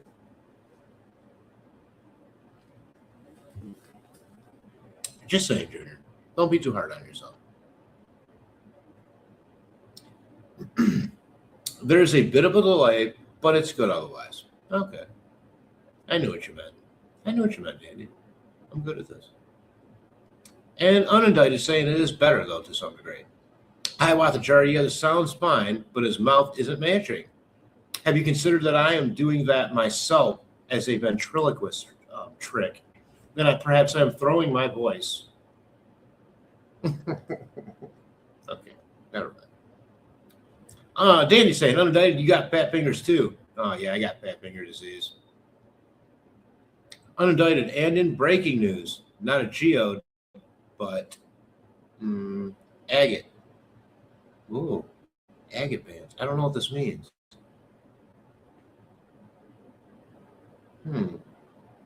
Gonna slice. Be right back. Is she cutting open a rock or something? My yard had some cool geodes, by the way. I never would have guessed my yard in Kalamazoo had geodes, but my cousin had carried in all these fieldstone from the from the forest behind my house over the years he just needed something. He was bored. He liked to do shit like that. He'd take a backpack every day to the woods and come back with backpacks full of big rocks. Some of these rocks were perfectly almost like a little dinosaur egg.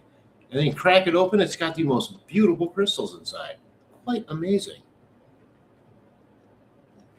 Dandy's saying, I get along with my children's father. They don't deserve to be punished for adult actions. I agree. And this is an adult way to look at things. Unless the other person is being completely unreasonable and dangerous, let's say. Like you shouldn't have to bend over backwards to,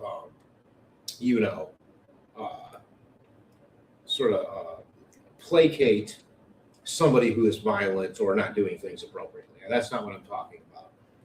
It'd just be nice, as if they say, can't we all just get along? Especially when there's kids involved, Hiawatha saying, both of my divorces were volatile, but later in life we got along fine. Well, that's good, though. That still teaches an overarching message, right?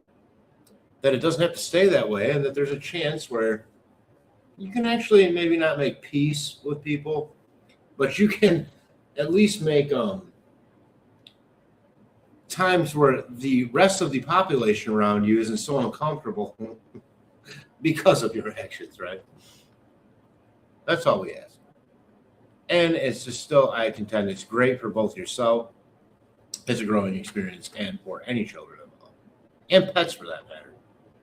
Pets know when you're fighting. Pets know when you're angry. and raising your voice. I mean, I felt bad a few times around that when I yelled. I mean, not at him, but I mean, just yelled about something. And the dog is like, why are you yelling? You know? I'm like, oh, fuck. I'm scaring the dog with my loud voice and actions. And then you feel guilty, you know? Yeah. And Boston asking Junior, do you have kids who can paint it? Well, he probably does, but they're probably full grown. He probably has grandkids that can paint it.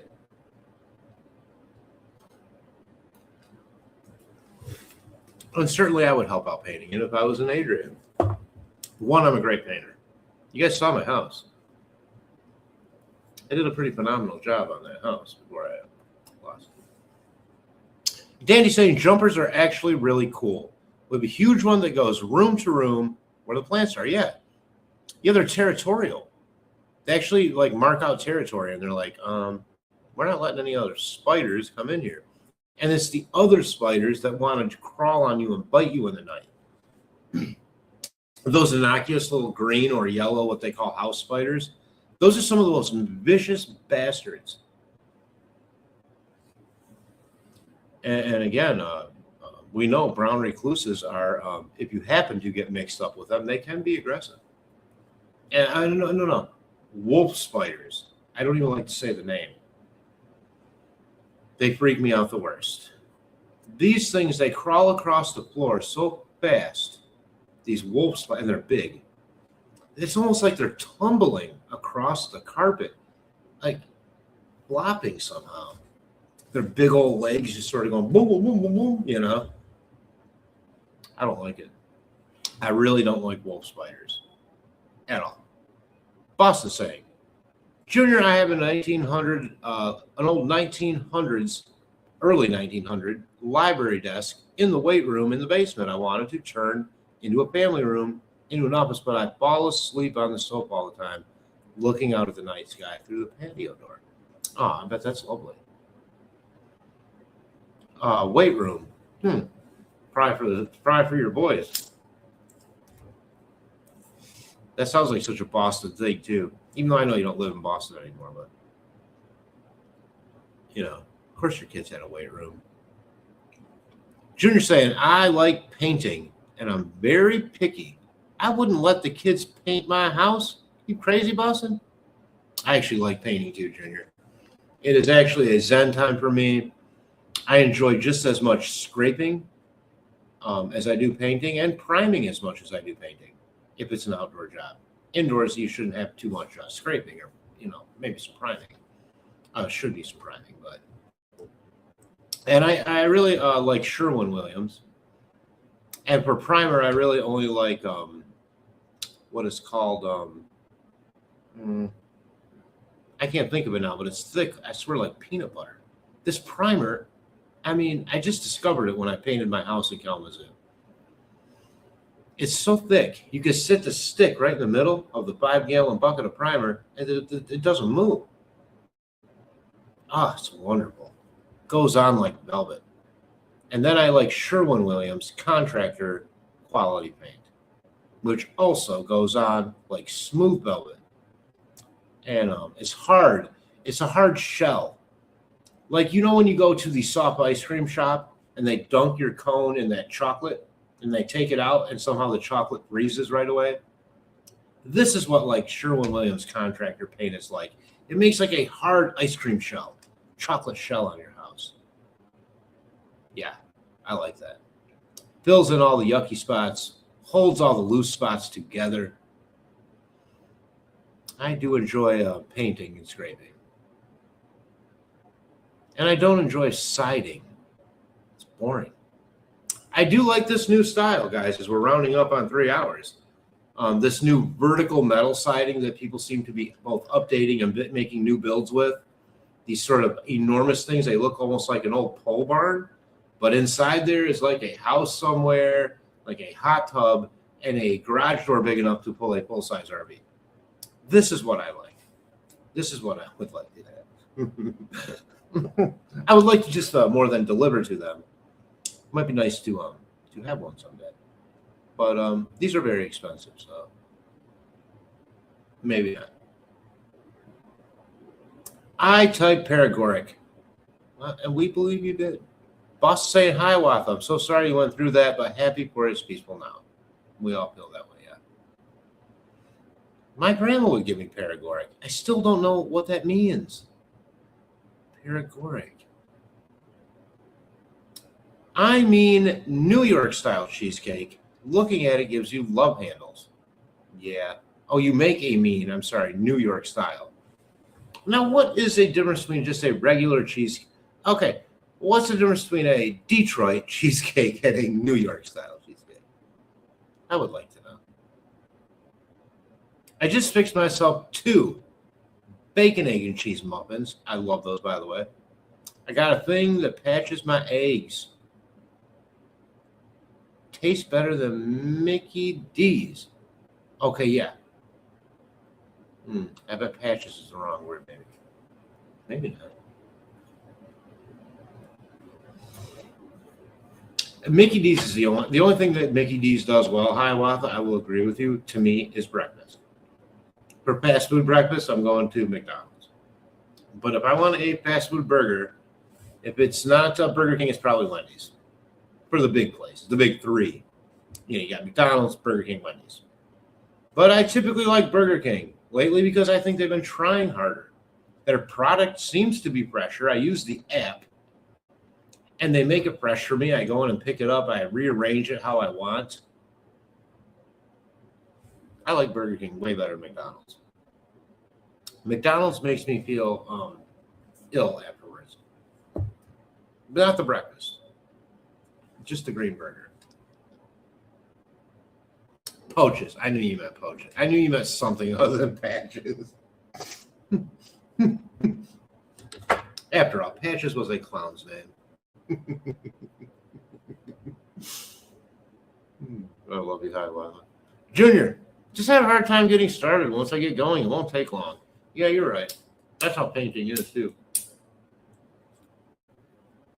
It's that initial... See, when I paint a room, I like to take everything out of the room. I don't like to try to be moving stuff around whilst I'm painting. This annoys me. So it's like move everything from this room into another room. Then when you bring it back, you only bring back the things that you sparingly need. Everything else goes somewhere else, like Goodwill or whatever, And boss say, Farmer, it's Kroger strawberry cheesecake ice cream. Okay. So you're not folding cheesecake into your own ice cream. We may do that live on the air some night because that sounds delicious. But still, I will take some Kroger cheesecake ice cream. Tonight, however, I do have the Dollar General rice pudding cups once again for dessert with the sprinkle of, what is that on top? Cinnamon? Cinnamon, yeah, cinnamon. On top of, I never even knew I liked rice pudding. And to be honest with you, the texture as a kid, there's no way I was eating that shit. Or anything called tapioca. To me, it both sound like hot vomit. But as I got older, I tried this rice pudding with the cinnamon on top. And for $1.35 at that Dollar General, I say, in the dairy section, try one yourself. It is delicious. Got a little Mexican name. I can't think of it. And I was saying, I've got some geodes that came out of a creek in Kentucky. I would like to see those. A lot of interesting things in creeks in Kentucky, along with ancient history and artifacts. Absolutely. Junior, it's okay to be lazy sometimes, says Boston. I agree. And Boston saying, Junior, back up there, you missed my message about offices. So, let's be paying attention, Junior. Just kidding. Junior, turn in Todd Rundgren and Daryl Hall. Get in a mood. Turn on, she means. Todd Rundgren and Daryl Hall. Get in a mood. What, no John Oates? I mean, you're going to leave John out. That's not nice, Boston. Of course, John Oates looks like famous Howard Stern producer Gary Dell'Abate. Baba Booey. Junior. Oh, wait, we did that one. I just did that one. Why am I repeating myself? And Junior saying, sounds like a nice desk. I fall asleep in my lazy boy all the time. Oh, God, I used to love to fall asleep in my lazy boy. In fact, I fell asleep so much in my lazy boy that it just basically fell apart. Then throw it out. What the hell did I walk into, says BP Puma. Well, I'm not sure. You're just now out of work. You have walked into the den of retirement and older people who sit around and talk about tapioca and rice pudding. Welcome to our channel, BP Puma. People leave and come back. I like that. BP, hey, Derek, it's Cam from work. I know. How are you doing right now? Right now, I'm feeling good. I'm on my second mixed drink, so ready to go whichever way I need to, if you know what I mean. Yeah. Because the only difference, never mind. I'll save that joke for another time. I have to work next door to this kid. Never mind. I don't want to freak him out. Boston say, Farmer, my youngest son, came in from work tonight, pulling off boots, and a huge spider jumped out of it. Of course, he couldn't get it as it was too fast. No. I ran under my sofa in the family room. Yeah, that's a wolf spider when they run like that. Ugh. This is a great broadcast. But you put an LOL afterwards, so I don't know if you mean it or not. Oh, great compared to, say, dead air. A paregoric is a painkiller. She would rub it on my gums when I was cutting teeth. Interesting, Junior. You remember when you were cutting teeth? God, that's a great memory. Of course, Junior, big weed smoker back in the day.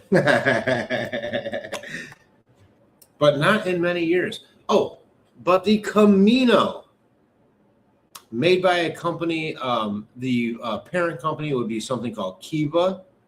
They make a wonderful chocolate. Kiva chocolate, infused chocolates for cannabis are wonderful. But it would be the Camino, Camino. That stop at your local dispensary, Junior, get the blueberry with the CBN. And it is that compound in the cannabis that will indeed put you out like a light. Just munch on one, you'll be gone. If you're having a problem sleeping. Otherwise, don't do it, or it's just going to be narcolepsy time, you know. Oh, yeah, we're lighting up. I'm always lighting up, BP. I'm lighting up right now. And it's quite delicious. I bought 31 joints for $30. That's an ounce rolled into 31 joints for $30. And it's a couple grams of concentrate to then, because when they're rolled up, they're already in the, what do you call it? The, the cone. We call it cone. Not a regular rolling paper, but the cones, which I prefer. And so cones for 6 of them are about, $3 or $3.99, between $3 and $4, right? So I just got 31 with this ounce for only an extra $5.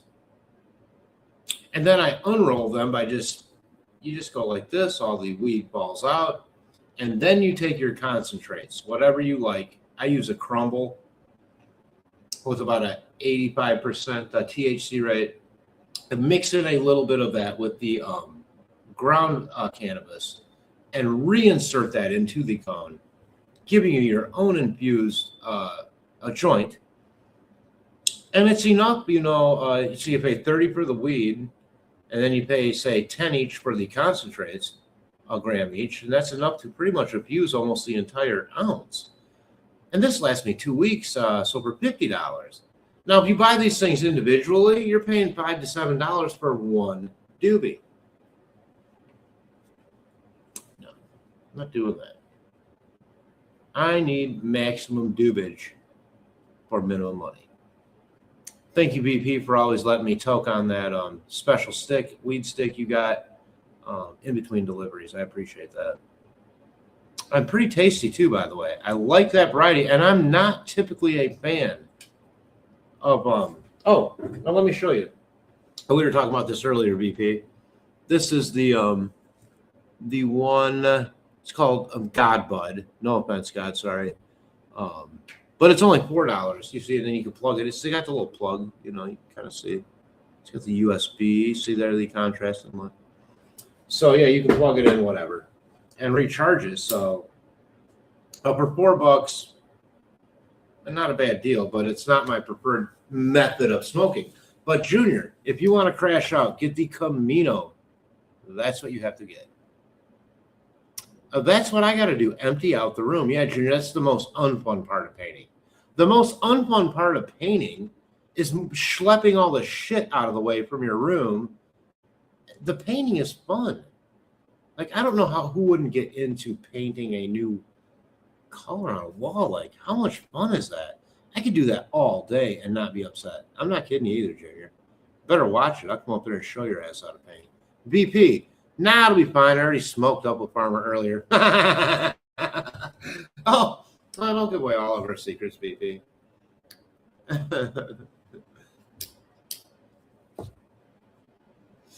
I mean, other than you make a killer Cajun shrimp. Only thing that Cajun shrimp was missing was cocktail sauce. The potatoes were great. You said maybe not so much flavor, but I said it tasted good to me. But it was those shrimp that really, I don't get to eat shrimp very often. I am poor. You know, so, yeah. Love it.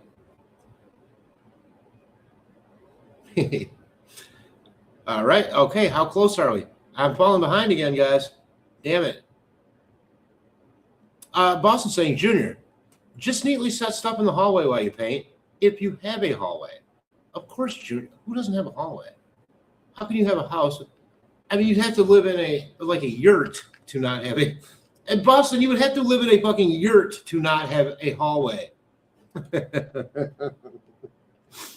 Literally, the one thing every house comes with is a hallway.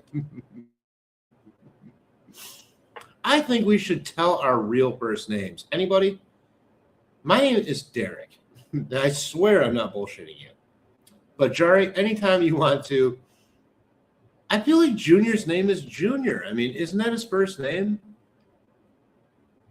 We know now Cam is VP Puma. A Boston Christian, but see, I don't know, Jari. This gets into a weird space because people feel threatened online then, you know. A Junior saying you got me motivated. I'll start the room tomorrow. All right. We'll hear a progress report because it's not going to be 3 weeks until I'm on again. Guarantee you that. It probably won't even be 3 damn days. You guys will be sick of me. Trust me, you'll be sick of me. My son just came down to dinner. I fried chicken for an hour and a half this evening, made a big pot of green beans, baked potatoes, called him 10 times to come eat. Well, Boston is probably doing something more important. You know? VP saying, man, I'm not sure what I expected from the stream, but this is genuinely very good. I had joined earlier, but I'm glad you're still on when I got on. And $31 on one doobie. No. 1 ounce of doobies. No. No, wait a minute. No, I would never spend. No, my God, no. Oh, hang on. I would never spend $31 on a single doobie. I'm too poor for that. No, what I have here, you know, is a bag, a big bag of doobies, you know. It's like, oh, I think I ripped up some of my hair. What's it? I've had a couple drinks too. Cam, please, you know, give me a break. It's been a rough week. Cam's a race car driver, I think. Here we go. Now, if you look in here, we can show you. See, look, it is a big fucking bag of doobies. Isn't that great? I love Michigan. Big bag of doobies, baby. I'm just saying, why pay for the cone when it's already in the bag? That's all. And thank you for saying that's good. I mean, to be honest with you, we're really we're all over the place tonight. I don't usually go 3 hours. but everyone's still talking, and I really had no agenda.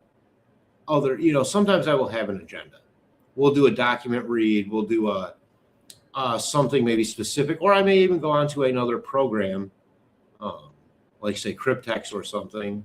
I've done others, and do something more specific or drill down on a topic, but that's not tonight. Tonight I had to get back into the saddle, right? Like that old catcher's mitt when you play Little League. You know how it's real puffy and soft and it had that certain smell to it, right? That's what you have to do when you want to get back into the saddle. I was a nervous wreck before this show. I'm trying to say in Boston, it sounds delicious, Boston.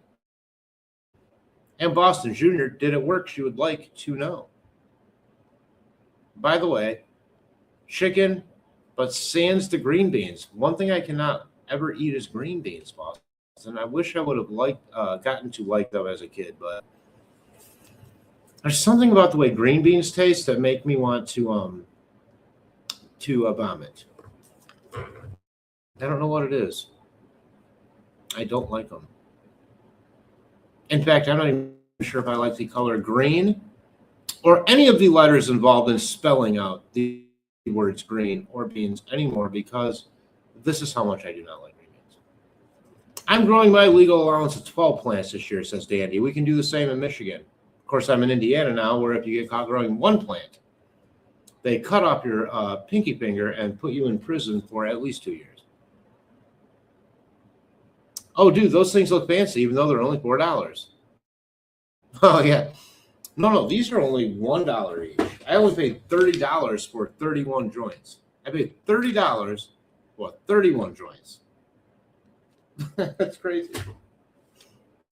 But I don't just smoke the joint. I have to infuse it, Yeah, and Cam, I'm not sure that it's not just like, okay, like you go to the barber, right? Well, we don't go to the barber. We have long hair, but some people go to the barber.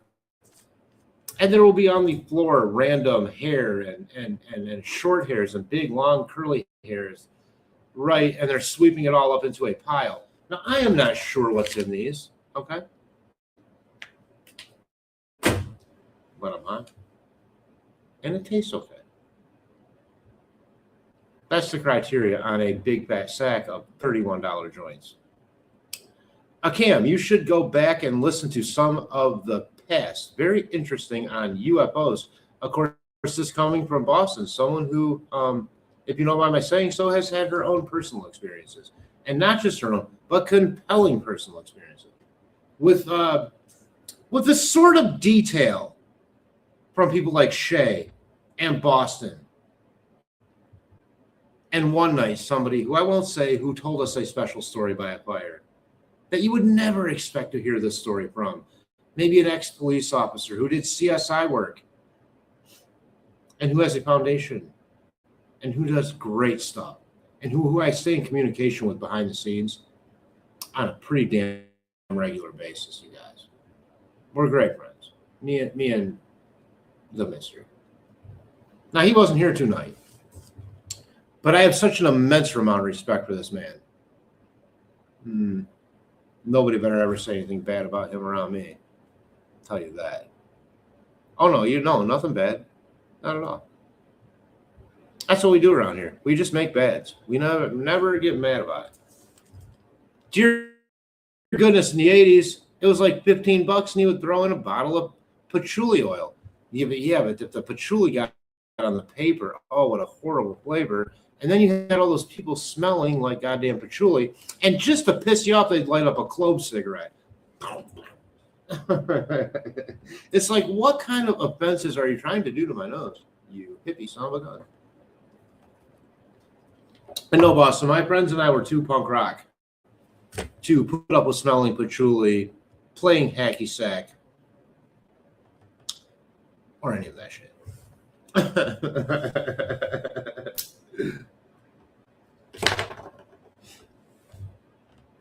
Right. Junior saying, I had a painting company for 34 years. I guess you probably are. Yeah, I forgot you told me that before. Junior, I cut in a pretty good edge myself on an amateur level. Of course, I do a relatively okay amateur broadcast, some would say. Others would not say. Others say it's terrible. What the hell are you doing this for? Why are you torturing the digital landscape with your bloviations? To them, I would say, piss off. Cam saying, I had a picture of a painting I did a couple days ago in the community. Is that cool? Yes. Yeah, of course. You did put it up? I didn't see it.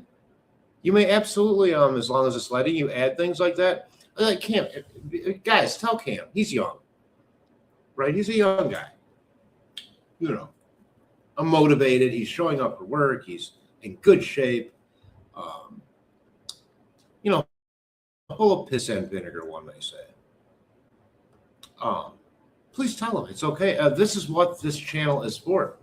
Is if you, have some art or something that you like to do, you go to the community post page, you go to the community section, and then you upload it and say, this is Cam. I work next to Derek and blah, blah, blah, whatever the case may be. This is what we do. Yes, it's always okay. Absolutely. You can make a movie. You can make a song. You could put up something of the video game you're playing. I don't care. The devil's lettuce. Well, I believe, Boston, that if God made regular lettuce that you can eat, then he also made the good lettuce that you can smoke. Let's not give the devil credit for God's work. Cam saying, my name is Cam. Damn it. That's Cam's first name, by the way. Jari. He was taking Jari's. And Hiawatha saying, I am Pam. And also, I'm Pam too. That's my real name, guys. My name's Pam Farmer. And I was just kidding. I'm sorry. And Jari saying, my name is Jana. Now, I wouldn't have guessed Jari. Now, this is odd to me because it's so damn similar to Jari, whatever Jari is then. Jari Umbo. Like, I thought you were like from Africa for the first few months. And my name is Jari Umbo. I didn't know what was going on. But her name is Jana. What a sweet name. I like that. That's a pretty rare name, too. Hi, Watts saying, hi, Jana. Nice to meet you. Well, you already met her, but. And Pam. Again, my name's just still Derek Farmer. So, no surprise there. And Junior saying I should have it done in a couple days. It's not a big room. He's still worried about paying that big room. I love Junior. Junior's the best, man. Oh, I was so confused, says Cam. Nah, don't be. No, Cam, don't be confused. Do you see it now? You've inspired people. You were the first one, Cam. It was Jana's idea. I don't think I could switch back, though. Like, to me, you guys are your screen names. Not that you're those people, but that's what I say out loud, Like my producer, Sensi Wackadoo. I mean, I know their name, but you notice I don't even allude to what sex they are because as 99% of you may know. But I don't feel like it's my business to. If it's not a gender-driven name, like why let that out of the bag? Maybe Sensi doesn't want anyone to know. Am I sitting down or standing up? Who cares? But I mean, I like to keep everything confidential unless you guys come out with it. So Pam and Jana and Cam. Nice to meet you all. Although we've already all met. Although Cam is the only one that's met me in person. I'm not disappointed with that. I get to see Cam every day. We bullshit in the parking lot, Puff on the stick. On the weed stick, And talk about some things in life. And that's good. That's good. Dandy's saying, I'm a Kristen, but I prefer to be a dandy. And that is how you will remain with us, dear. You are dandy as far as we're concerned. Kristen, you are a dandy. I remember when Dandy first, it's like I can remember too, and not everyone. To me, like it kind of blends together. Like Hiawatha, Boston, Jari, Junior. Some it's like I can't remember when I met everyone. I feel like it was more in Sleuth Intuitions chat, to be honest with you, with a lot of people. But like I specifically remember like Dandy, because initially her old man was always on the road for like 2 weeks. And I'm like, this does not sound right. I don't know what's going on here, Anyways. And Cam saying, holy shit, that's a beautiful thing. Like my ass off. And Junior saying I made a lot of money doing it, Boston. Yeah, but good painters do make money. I should look into that. I'm actually really good at it. Yeah. I think you have to love something if you're going to be good at it. Well, you don't have to. You don't have to love something to be good at it. It only helps to love something and to also be good at it.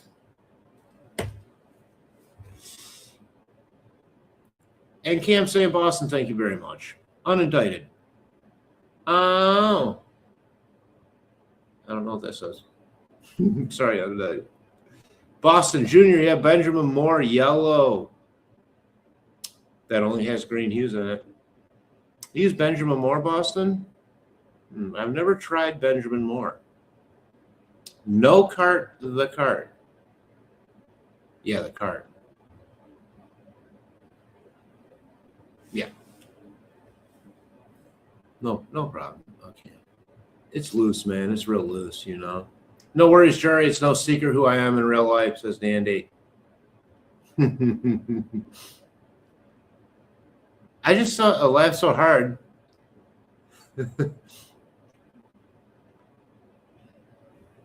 Well, we don't go to the barber. We don't go to the barber, though. We don't. We don't even get our dead ends cut off, probably. So I mean, this is pre-pandemic hair for me. I didn't want some, infected barber leaning over me,